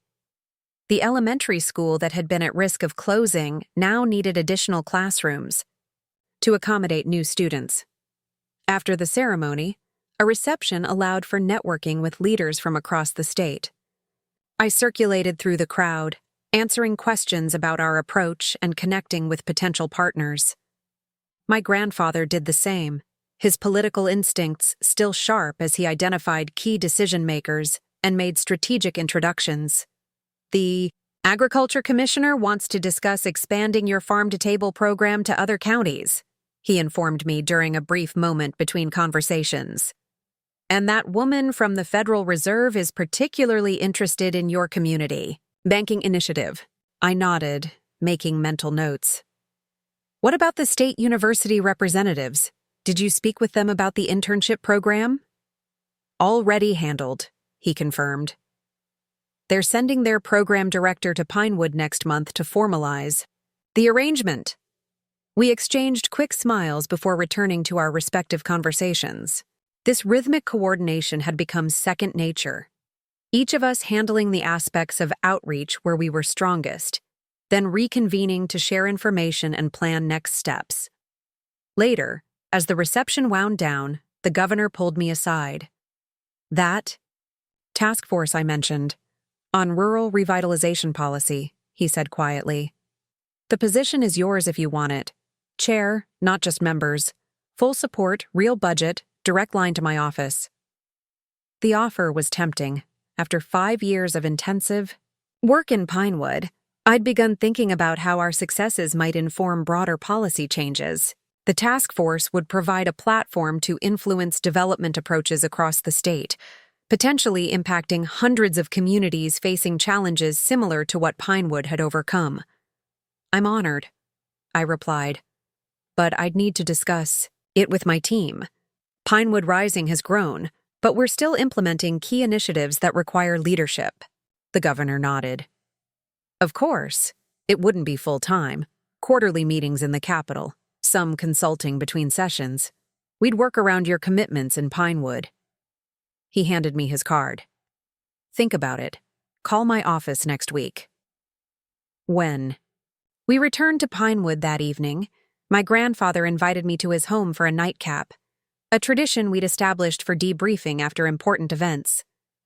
My grandmother had already gone to bed, tired from the long day, leaving us alone. In his wood-paneled study with its leather chairs and shelves of political biographies. You're considering the task force position, he observed, pouring small measures of bourbon into crystal tumblers. I am, I admitted, accepting the glass. It's an opportunity to shape policy at a level that could benefit communities beyond Pinewood. He nodded thoughtfully. You should take it. His immediate support surprised me. You don't think it would pull too much focus from our work here? 5 years ago, perhaps. He settled into his chair, ice clinking in his glass. But you've built something that can sustain itself now. The A team is strong. The systems are established. He studied me over the rim of his glass. And frankly, your talents have outgrown the scope of what one small town can utilize. Coming from him, this assessment carried particular weight. Walter Mitchell had built his identity around being Pinewood's most influential citizen. For him, to suggest that my impact could and should extend beyond the town's boundaries represented a profound evolution in his thinking. I'm not sure I'm ready to step back, I confessed. Pinewood Rising still feels like my primary responsibility. No one's asking you to abandon it, he pointed out. But consider this. What's the logical next phase of our work? We've revitalized one community. Now we have the opportunity to help others replicate that success through policy changes that remove barriers and provide resources. When did you become such an advocate for systemic change? I asked with a smile, echoing our conversation from years earlier. He chuckled.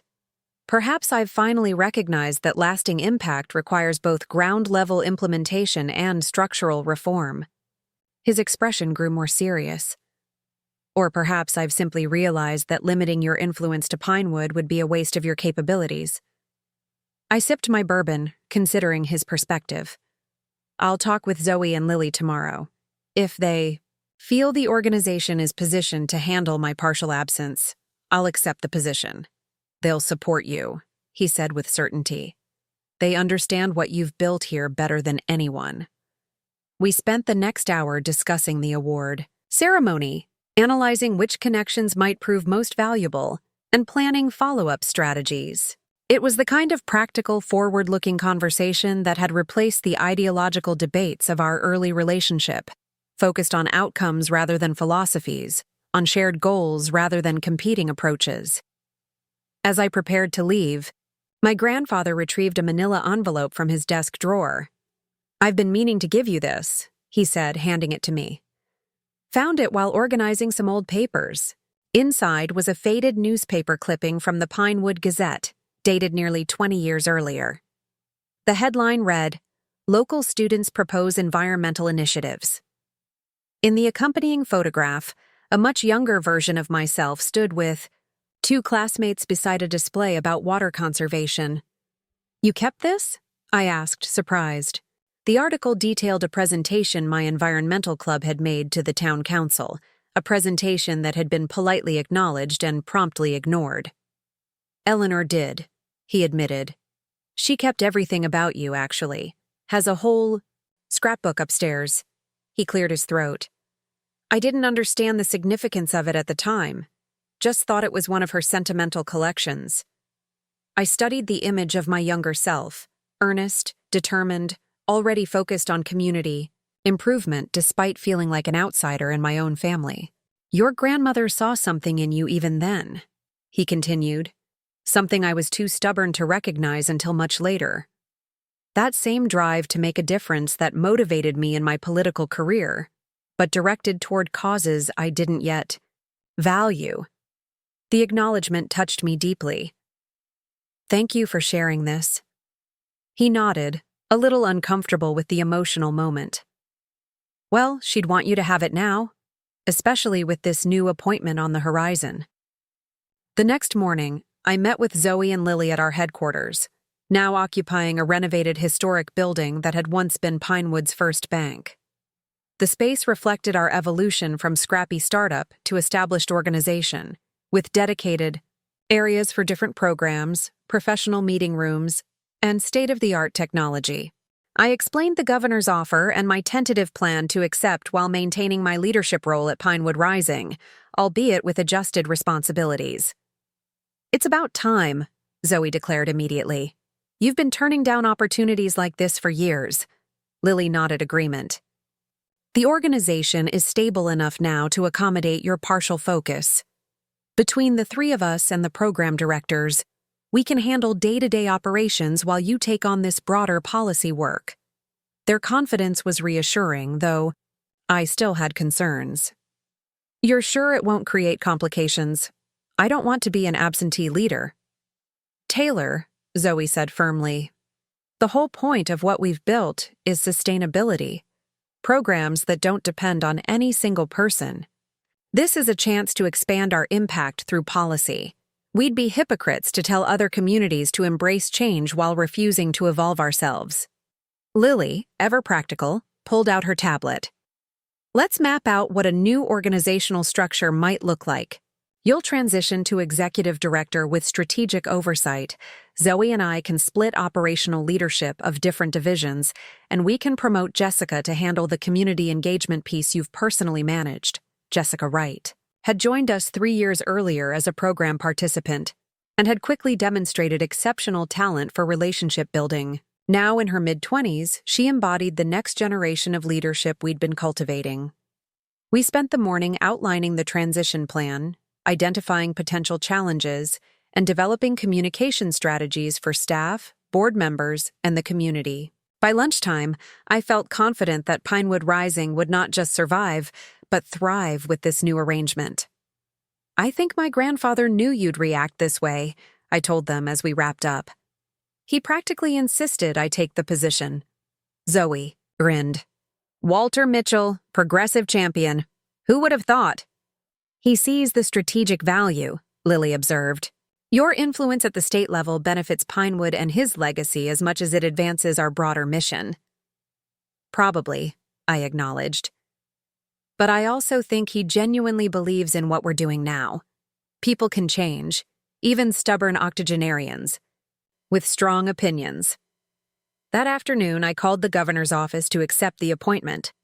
That evening, I announced the news to my parents over dinner at their home. They expressed immediate support, my mother tearing up with pride, my father insisting on opening a special bottle of wine he'd been saving.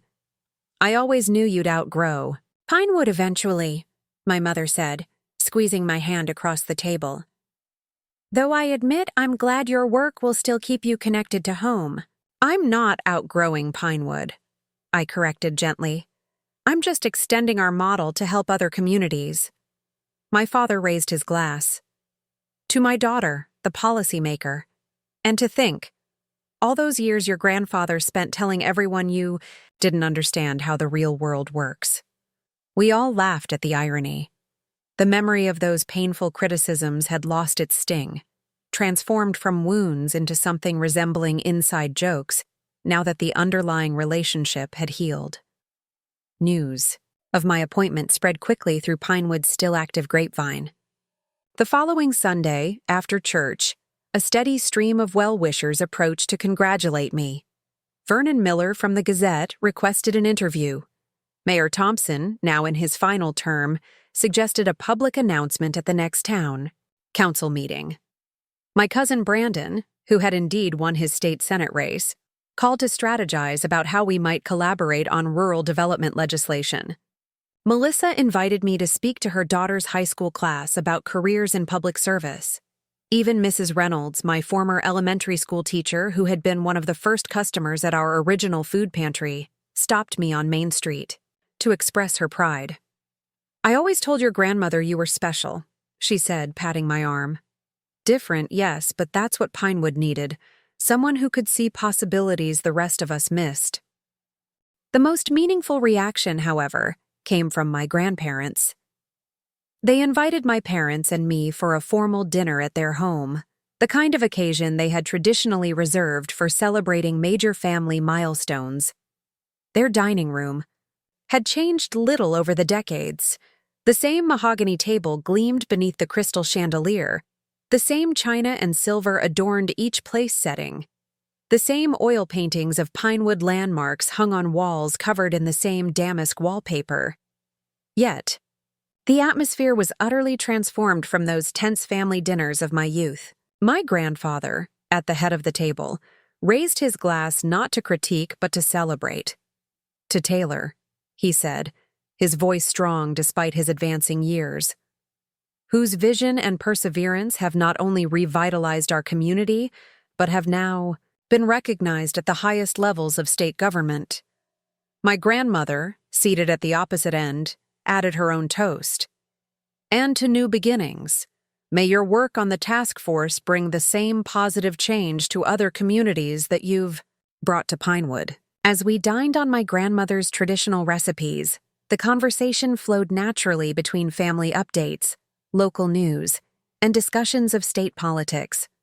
My grandfather asked thoughtful questions about my upcoming responsibilities. My grandmother shared insights about key figures in state government she knew from her years of civic involvement. My parents contributed perspectives from their work with Pinewood Rising's educational initiatives. There was no tension, no judgment, no subtle implications that I had chosen the wrong path. Instead, there was genuine interest in my work and pride in my accomplishments, the kind of supportive family dynamic I had once believed impossible with my grandparents.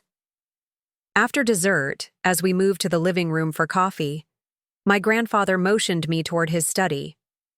"There's something I'd like to show you," he said, closing the door behind us.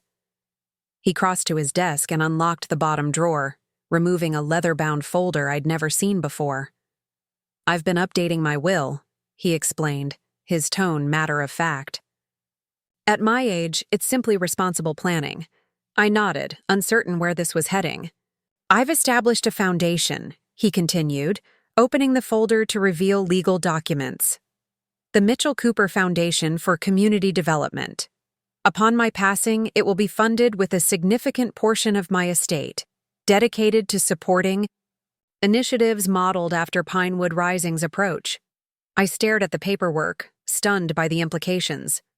This wasn't merely acceptance of my work, it was a commitment to sustaining it beyond his lifetime. "The board will include you, your parents, Eleanor, and several respected community leaders," he explained. The Foundation's mission is to provide seed funding for integrated development programs in rural communities across the state, with priority given to those participating in initiatives developed by your task force. Grandpa, I managed finally, this is extraordinary. I don't know what to say. You don't need to say anything, he replied. I've had 81 years to learn what matters. I built my career around economic development because I believed that was how communities thrived. You showed me a more comprehensive vision, one that integrates economic opportunity with social well-being, environmental sustainability, and genuine connection between people. He closed the folder and handed it to me. This foundation ensures that the work continues, regardless of political winds or funding cycles. The Mitchell legacy and the Cooper innovation combined in perpetuity. The gesture represented everything we'd built together over the past 5 years, the merging of his traditional business acumen with my community-centered approach, the bridging of generational perspectives, the transformation of a family rift into a shared mission. Thank you, I said simply, knowing he would understand the depth of gratitude those words contained. He nodded, straightening his shoulders in that characteristic gesture of moving past emotional moments. Well, shall we rejoin the others? Your grandmother will think we're plotting something. We returned to the living room, where my parents and grandmother were discussing the upcoming community festival. I took my seat, the folder resting on my lap, tangible proof of how completely the narrative had changed from family disappointment to family legacy. Later that night, driving home along Pinewood's quiet streets, I passed landmarks that told the story of our town's transformation.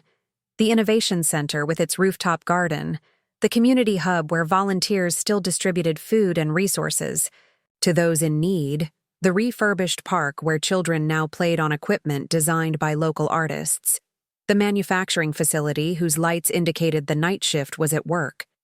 But more meaningful than these physical changes were the invisible connections that had been strengthened or created between neighbors who now collaborated rather than simply coexisting, between generations sharing knowledge and perspectives, between tradition and innovation, finding common purpose, and perhaps most significantly, between a granddaughter and her grandparents who had traveled the long road from judgment to understanding, from disappointment to pride, from opposition to partnership. I parked in front of my home, a modest craftsman bungalow I'd purchased and renovated 2 years earlier, and sat for a moment, reflecting on the journey. When I'd returned to Pinewood, I'd been driven partly by a desire to prove my grandparents wrong, to show them the value of my different approach to community building. What I hadn't anticipated was how the process would transform not just the town, but all of us. How my grandfather would become an advocate for social innovation, how my grandmother would bridge family divides with quiet diplomacy, how I would learn to value certain traditional approaches I'd once dismissed. The Mitchell Cooper Foundation represented the culmination of that transformation, a legacy that would extend our shared vision beyond Pinewood, beyond our lifetimes, into communities we might never see. As I entered my home, I placed the folder containing the foundation documents on my desk beside the framed newspaper clipping my grandfather had given me, the earnest young environmentalist and the established policy advisor, 2 versions of the same person connected by an unwavering commitment to making a difference. The family disappointment label that had once defined me had faded into irrelevance, replaced by a new identity forged through challenge, perseverance, and ultimately, reconciliation. The criticism that had once wounded had instead strengthened my resolve, pushing me to prove not that my grandparents were wrong, but that there was room for both our perspectives in creating a better future. Sometimes the harshest judgments come from those whose approval we most desire. Sometimes the most painful rejections lead us to our truest purpose. And sometimes, if we're fortunate, those who once dismissed our dreams become their most dedicated champions, not because we've conformed to their expectations, but because we've remained true to our vision until its value becomes undeniable. In the quiet of that moment, I felt profound gratitude, not just for the recognition my work had received or the influence it had gained, but for the journey itself, for the obstacles that had strengthened my resolve, for the criticism that had clarified my purpose, for the family that had challenged me, then changed alongside me, and finally championed the very differences they had once deemed disappointing. The path had not been easy, but standing now at this unexpected destination, respected by those who had once judged me, supported by a community that had once seemed indifferent, positioned to extend Pinewood's transformation to other struggling towns, I understood that the most meaningful victories aren't those that simply prove critics wrong.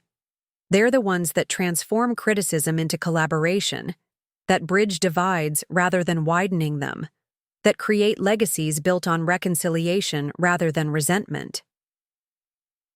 The family disappointment had become the family's proudest achievement, and in that transformation lay the greatest lesson of all, that sometimes the very qualities others find disappointing contain the seeds of your most important contribution to the world. 15 years after founding Pinewood Rising, I stood in the Oval Office watching the President sign the Rural Communities Revitalization Act. The comprehensive legislation represented the culmination of my 3 years serving as special advisor for rural prosperity. What had begun as a 1-year appointment had evolved into a longer commitment as our policy recommendations gained bipartisan support. "This wouldn't have happened without your vision and persistence, Taylor," the President said, handing me one of the ceremonial pens used for the signing. "You've changed how Washington thinks about rural development." Around us stood congressional leaders from both parties, cabinet secretaries and representatives from various rural advocacy organizations. My parents and grandmother watched from seats of honor near the President's desk, my mother dabbing at tears, my father beaming with pride, my grandmother, now 97 but still elegant in a powder blue suit, sitting with perfect posture, despite her advanced age. The legislation created a new framework for federal support of rural communities, emphasizing integrated approaches that addressed economic, social, and civic dimensions simultaneously. It established the National Rural Innovation Fund, which would provide grants to communities implementing versions of what policy circles now commonly called the Pinewood approach. Most significantly, it restructured how various federal agencies coordinated their rural programming, breaking down silos that had previously fragmented efforts. As cameras flashed and hands were shaken, I thought of my grandfather and how much he would have appreciated this moment, not just for the national recognition of our work, but for the practical impact the legislation would have on communities like Pinewood across the country. After the ceremony, a reception in the East Room allowed for more informal conversation. My cousin Brandon, now in his second term as a U.S. Senator, moved through the crowd with practiced ease, helping connect key stakeholders who would be instrumental in implementing the legislation. My cousin Melissa, who had developed a nationally recognized educational model based on Pinewood High School's Career Pathways program, was deep in conversation with the Secretary of Education, Jessica Wright, who had succeeded me as executive director of Pinewood Rising, stood with Zoe and Lily near a portrait of Theodore Roosevelt, the three of them looking slightly overwhelmed by the grandeur of their surroundings. I joined them, grateful for the presence of the team that had been with me since the beginning. "Can you believe this?" Jessica whispered, gesturing around the historic room. "From a garage food pantry to the White House in 15 years.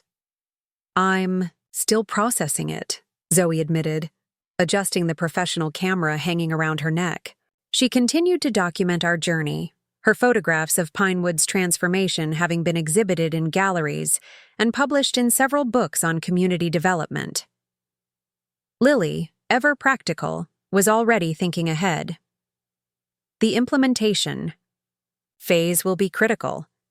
All these agencies have their own cultures and priorities. Keeping them aligned with the integrated vision won't be easy. That's why I'm counting on all of you," I told them. "The Mitchell Cooper Foundation will need to help translate this policy framework into practical guidance for communities. We understand the on-the-ground reality in a way most of Washington doesn't. We were joined by Dr. Elena Ramirez, who had initially recruited me to the White House and had become both mentor and friend during my time in Washington. "Congratulations," she said warmly. "When we first met at that conference 5 years ago, I knew your approach was exactly what national policy needed. But I never imagined we'd achieve legislation of this scope so quickly." "The timing was right," I acknowledged. "Rural communities have been struggling for so long, and traditional approaches haven't delivered sustained results. People were ready for something different." "People were ready for something integrated," she corrected. "Your greatest contribution has been helping everyone see that economic development, social cohesion, and civic engagement aren't separate challenges. They're interconnected dimensions of community health. That insight has transformed the conversation." The insight hadn't originated with me, of course. It had emerged from the productive tension between my grandfather's economic focus and my social emphasis, from our gradual recognition that our seemingly opposing perspectives were actually complementary, pieces of a more comprehensive approach. As the reception continued, I circulated among the guests, thanking the congressional staffers whose behind-the-scenes work had been crucial in crafting legislation that could survive the political process.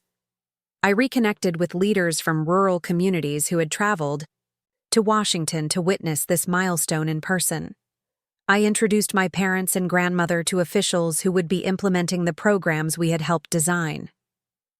Throughout these interactions, I was struck by how thoroughly my professional identity had evolved. The family disappointment label that had once defined me in Pinewood now seemed like a story from someone else's life, a distant prelude to a journey that had led to this unexpected destination. Late that afternoon, as the official events concluded, and guests began to depart, my family gathered in a small sitting room the White House staff had made available for us. My grandmother looked tired but satisfied, her eyes bright with emotion.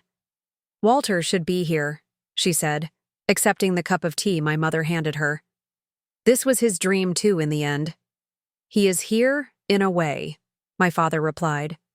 "The Mitchell Cooper Foundation, the Pinewood model, this legislation, they all carry his influence alongside Taylor's.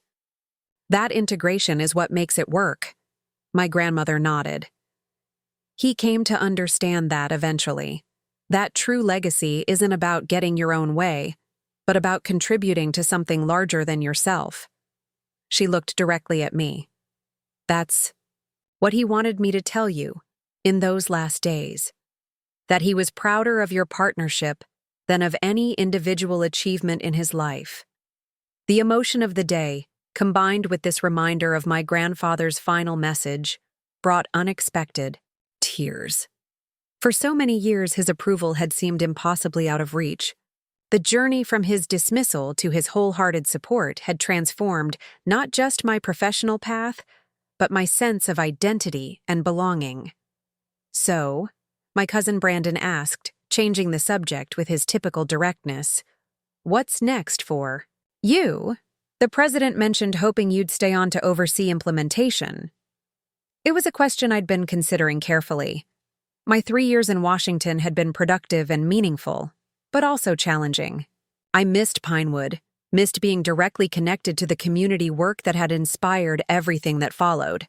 "I'm returning to the foundation," I replied. "The legislation is passed, but now comes the harder part, helping communities actually implement these approaches effectively. That's where my heart is." My decision surprised no one who knew me well. Despite the prestige of the White House position, my passion had always been for the practical, on-the-ground work of community transformation. The foundation, with its growing network of partner communities and its robust learning collaborative, was better positioned to support implementation than any government agency could be. "Besides," I added with a smile, "someone needs to make sure the federal bureaucracy doesn't overcomplicate what works. The foundation can be that independent voice, advocating for communities when the inevitable challenges arise." The next morning, before departing Washington, I had a final breakfast with Dr. Ramirez. We met at a small cafe near my temporary apartment, away from the formality of the White House. "The president is disappointed you won't stay," she said, as we settled at a corner table. "But he understands your decision.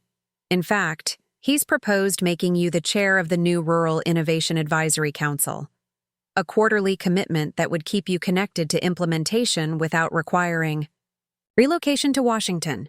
The offer was thoughtful, a way to maintain my influence on policy while returning to my preferred work with the foundation. "I'd be honored," I replied, as we discussed transition plans and ongoing coordination between the foundation and federal initiatives. Dr. Ramirez grew reflective. "You know, when I first approached you at that conference, I was primarily interested in your development model. I didn't fully appreciate that the personal story behind it, your journey from family rejection to reconciliation, was equally important." I nodded, understanding what she meant.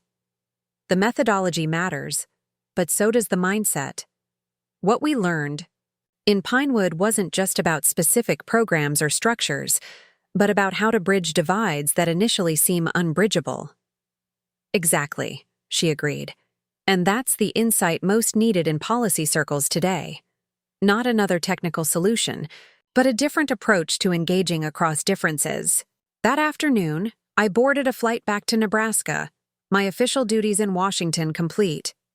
As the plane rose above the Capitol, I reflected on how different this departure felt from my journey home from college 15 years earlier.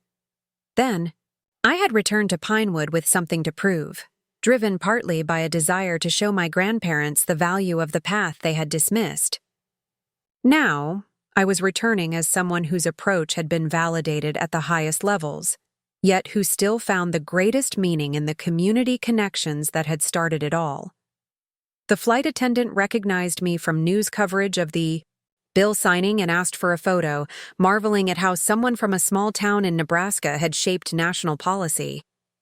Her framing made me smile, as if coming from Pinewood had been an obstacle to overcome rather than the very foundation of my perspective. "Actually," I told her, "I couldn't have done this work without my small-town background. There's a wisdom in communities like Pinewood that's often overlooked by policymakers." When we landed in Omaha, Jessica was waiting to drive me the final 2 hours to Pinewood. She had attended the White House ceremony but had flown back immediately afterward to prepare for a community celebration marking both the legislation and my return.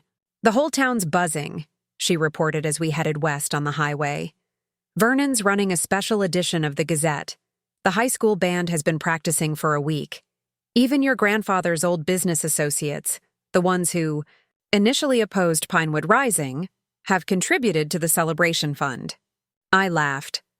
15 years is long enough for even the most stubborn minds to change, I suppose? "Especially when the results are undeniable," she replied.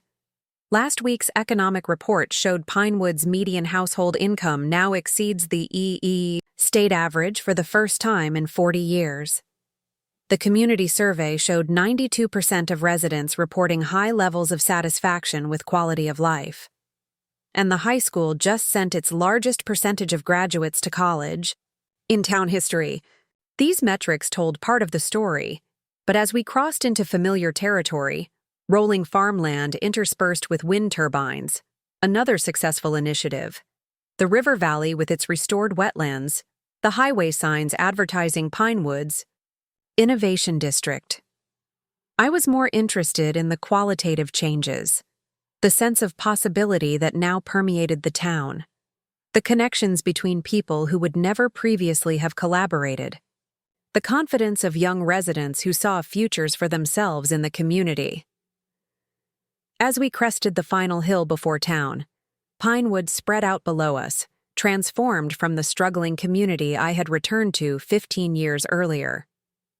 The Innovation Center complex had expanded to include a research facility partnering with the state university. Main Street bustled with activity, shops and restaurants filling storefronts that had once been boarded up. New housing developments balanced environmental design with affordability, their solar panels glinting in the afternoon sun. Home, Jessica said simply, knowing no further commentary was needed. The welcome celebration exceeded even Jessica's description. Main Street had been closed to traffic. Tables laden with food from local vendors stretched its entire length, and a stage had been erected in front of the original marketplace building where our work had begun. Nearly the entire town seemed to have turned out, along with representatives from communities across the region that had implemented their own versions of our approach. As I moved through the crowd, greeting old friends and meeting newcomers, I was struck by how completely the narrative had changed. People who had once viewed me with skepticism now pointed me out to their children as an example of what Pinewood residents could achieve. Business owners who had initially resisted our alternative development approach now proudly described how they had adapted their practices to align with the integrated model. Mayor Diane Martinez, Pinewood's first female and first Hispanic mayor, elected 5 years earlier, officially welcomed me home with a proclamation declaring it Taylor Cooper Day in Pinewood. My cousin Brandon, using his senatorial privilege, presented a framed copy of the Rural Communities Revitalization Act, signed by the president and congressional leadership. When it was my turn to speak, I looked out at the gathered community, the blend of longtime residents and newcomers, the program participants who had become program leaders, the youth entrepreneurs whose businesses now employed others, the seniors whose wisdom had guided our work from the beginning. 15 years ago, I returned to Pinewood because I believed this community had untapped potential, I began. What I've learned since then is that every community, no matter how challenged, contains the seeds of its own renewal. Our job isn't to impose solutions from outside, but to nurture what already exists and create conditions where new possibilities can emerge. I spoke briefly about the national legislation and what it would mean for rural communities across America. I thanked the many partners who had made our work possible, from local businesses to state agencies to national foundations. I acknowledged the team that had grown from 3 young idealists working in a converted hardware store to a nationally recognized organization with diverse expertise. But most importantly, I concluded, I want to thank this community, not just for supporting our work, but for being willing to evolve, for showing that traditional values and innovative approaches aren't opponents but partners, for demonstrating that the most powerful transformations happen when we bridge divides rather than deepen them. I didn't mention specifically how this same bridging of divides had healed my family relationships and had transformed family disappointment into a source of intergenerational pride. I didn't need to. Many in the audience had witnessed that journey firsthand, had seen my grandfather evolve from critic to champion, had attended the memorial service where his legacy had been celebrated as inextricably linked with the work he had initially opposed. As the formal program concluded and the community celebration continued into the evening, I made my way to a quieter spot at the edge of the gathering. The renovated gazebo in the town square, one of our earliest projects, offered a vantage point to observe the vibrant scene. My grandmother found me there, accompanied by her caregiver, but still insistent on attending community events despite her advanced age. She settled beside me on the gazebo bench, her eyes taking in the celebration with evident satisfaction. "Do you remember?" she asked, her voice softer than it once had been but still clear. "The day you left for college? Walter told everyone who would listen that you'd be back within a semester, ready to pursue a sensible path." I smiled at the memory. He wasn't entirely wrong. I did come back, just a bit later and on my own terms. On terms none of us could have imagined, she corrected gently. Terms that changed not just your life, but this entire community, and Walter and me most of all.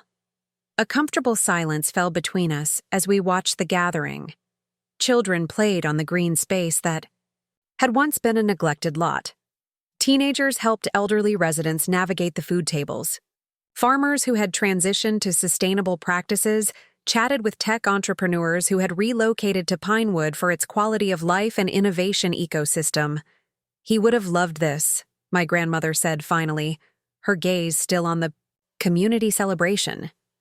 Not just the national recognition or even the legislation.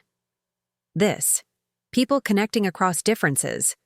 The town is thriving in ways that honor its history while embracing new possibilities. I squeezed her hand gently. That's what the Mitchell Cooper approach was always about.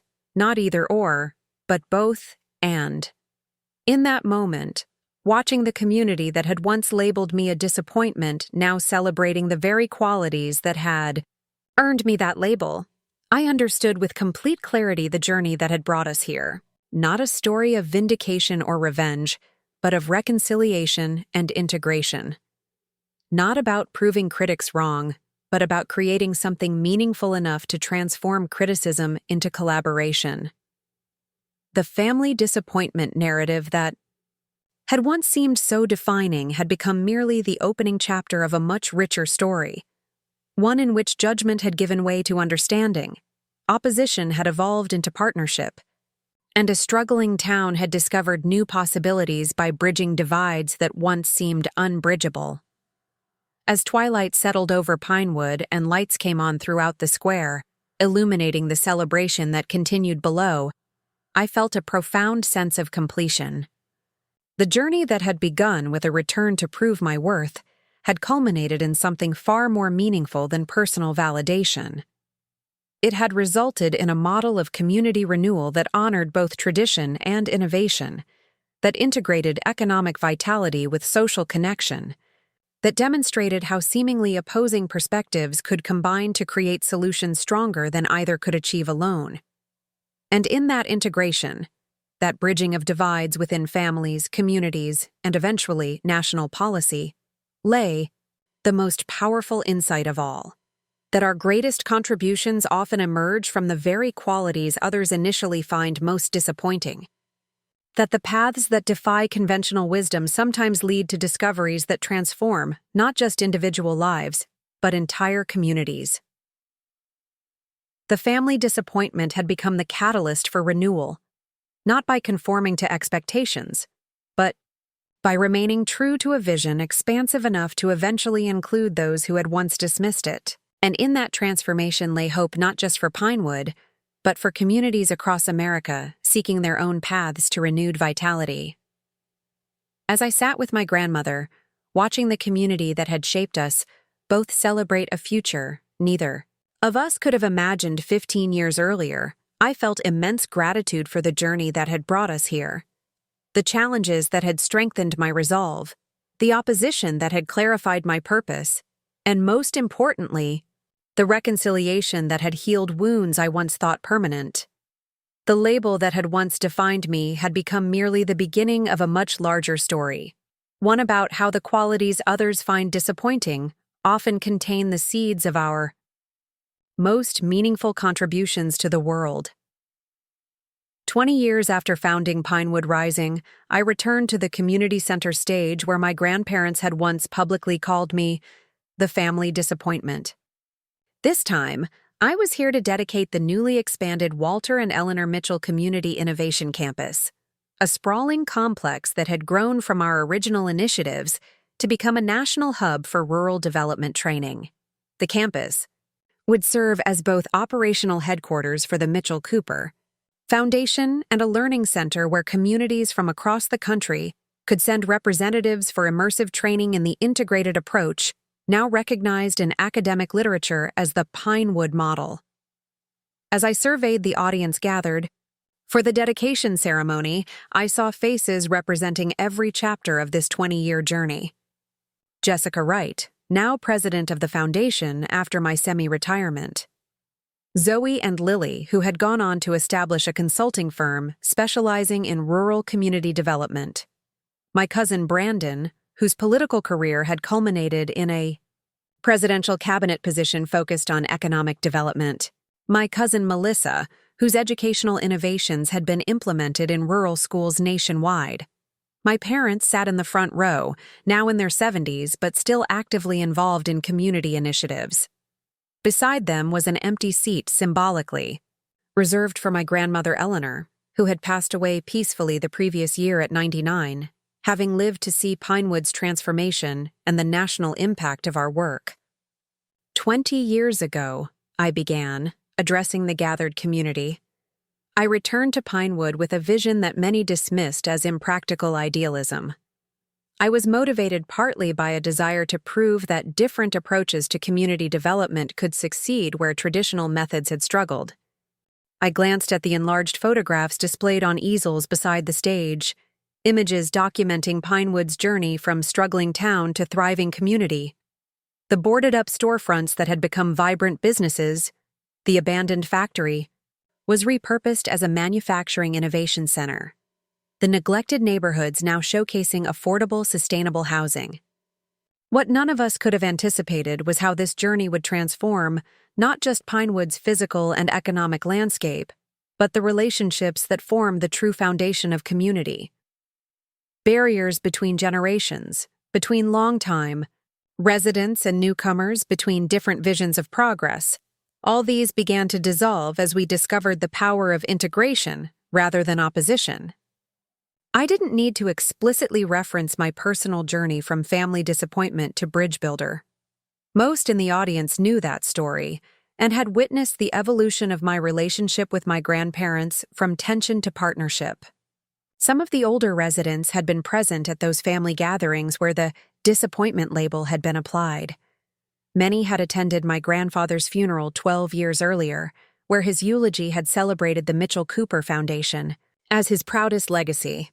The Walter and Eleanor Mitchell Community Innovation Campus represents the culmination of a journey that began with seemingly opposing visions for Pinewood's future, I continued.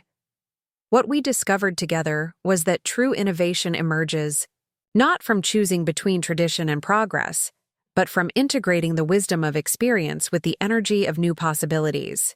After the formal dedication, the community celebration expanded throughout the campus grounds. Food vendors from the marketplace that had been our first major project served local specialties. Graduates of our training programs demonstrated their skills. Children played in the sustainable playground designed by a team of local high school students. As I moved through the gathering, greeting old friends and meeting visitors from communities implementing their own versions of our approach, I found myself drawn to a quiet corner of the campus. There, a simple garden had been established in memory of my grandparents, featuring plants native to Nebraska arranged around a small reflecting pool. A bench overlooking the garden provided a moment of respite from the festivities. As I sat there, memories from the past 20 years flooded back. The initial resistance to our initiatives, the gradual building of trust, the pivotal moments when key partnerships had formed, the expanding impact as our model spread beyond Pinewood. Most vivid were the memories of my grandfather's evolution, from his dismissal of my idealistic notions to his grudging interest in our early successes, from his tentative partnership proposals to his full-throated advocacy for our integrated approach, and alongside those, my grandmother's quieter but equally important journey from polite skepticism to genuine understanding and support. I thought I might find you here. I looked up to see Vernon Miller, the former editor of the Pinewood Gazette, who had once questioned our untested theories in critical editorials. Now in his 80s, he had become one of our most dedicated chroniclers, publishing a book about Pinewood's transformation that had helped spread our approach to other communities. Just taking a moment, I explained as he settled beside me on the bench. He nodded understandingly. 20 years. Hard to believe, isn't it? I remember writing that editorial questioning whether Pinewood Rising was just another well-intentioned but impractical dream. Turns out I couldn't have been more wrong. We sat in companionable silence, watching volunteers guide campus visitors through the demonstration gardens where sustainable agriculture techniques were showcased. You know, Vernon said finally, I interviewed your grandfather for my book, about 6 months before he passed. He told me something I've never forgotten. He paused, collecting the memory. He said, My greatest achievement wasn't anything I built or any office I held. It was learning to recognize that my granddaughter's different approach wasn't a rejection of my values, but an evolution of them. The words brought unexpected emotion. Even years after his passing, my grandfather's journey from criticism to understanding continued to move me deeply. He also said, Vernon continued, that he wished he'd understood sooner that the qualities he once considered disappointing, your idealism, your focus on social connection, your willingness to question established practices, were exactly what Pinewood needed when traditional approaches were failing. I smiled at the irony. We came to similar realizations from opposite directions. I learned to value his emphasis on economic fundamentals and practical implementation. He learned to appreciate my focus on community engagement and social innovation. The integration of those perspectives became stronger than either alone. That integration had become the hallmark of the Pinewood model, not dismissing traditional economic development approaches, but complementing them with equally robust attention to social cohesion, civic engagement, and environmental sustainability. Not rejecting established business principles, but ensuring they served community well-being rather than merely financial returns. As afternoon turned to evening, the celebration culminated with a community dinner in the central courtyard of the EDO new campus. Tables stretched the length of the space, bringing together people from all sectors of Pinewood and visitors from communities at various stages of implementing similar approaches. Mayor Luis Rodriguez, Pinewood's third-generation mayor whose grandparents had worked in the factory that closed before my return, offered a toast to 20 years of Pinewood Rising, and to the Mitchell Cooper legacy that transformed not just our town, but communities across America. As glasses were raised and applause rippled through the gathering, I felt a profound sense of completion. The family disappointment label that had once wounded so deeply had been completely rewritten, not through vindication or revenge, but through a journey of collaborative problem-solving that had ultimately healed divides within my family and our community. Later that night, after most guests had departed and the campus grounds had quieted, I took a final walk through the garden, dedicated to my grandparents. The path wound between native grasses and wildflowers, illuminated by subtle solar lighting that guided without overwhelming the evening stars above. At the center of the garden stood a simple stone marker engraved with words my grandfather had chosen before his passing. Walter and Eleanor Mitchell, in partnership with Taylor Cooper and the people of Pinewood, building bridges between what was and what could be. Those words captured the essence of our journey, not the rejection of tradition in favor of innovation, but the thoughtful integration of both. Not the triumph of one perspective over another, but the discovery that seemingly opposing viewpoints could combine to create something stronger than either alone. The family disappointment had become the family partner, and together we had created a legacy that extended far beyond personal vindication or individual achievements. We had demonstrated that community renewal emerges not from choosing between competing visions, but from finding the higher ground where different perspectives complement rather than contradict each other. As I headed home through the streets of a thriving Pinewood, past the Innovation Center where new enterprises continued to emerge, the marketplace where local vendors now shipped products nationwide, the neighborhoods where young families had reversed decades of population decline, I reflected on the most important lesson of this 20-year journey. True transformation, whether of a family relationship or an entire community, doesn't come from proving critics wrong. It comes from creating something meaningful enough to transcend the very categories that once divided us. Something that invites former critics to become partners in building a future that honors the best of the past while embracing new possibilities. And in that transformation, that bridging of divides once thought unbridgeable, lies hope not just for families and communities, but for a society increasingly fragmented by competing visions of progress. The path from disappointment to difference maker isn't about vindication, it's about integration. It's about recognizing that our greatest contributions often emerge from the very qualities others initially find most troubling or unfamiliar. Sometimes, being labeled a disappointment is just the first step in a journey to build bridges no one else could envision. Bridges strong enough to carry entire communities toward unexpected renewal. Looking for more? We've got 2 amazing stories ready for you right on screen. If this one touched you, these are absolutely worth your time. Click to watch them now. And hey, subscribe and hit that bell to never miss our latest uploads.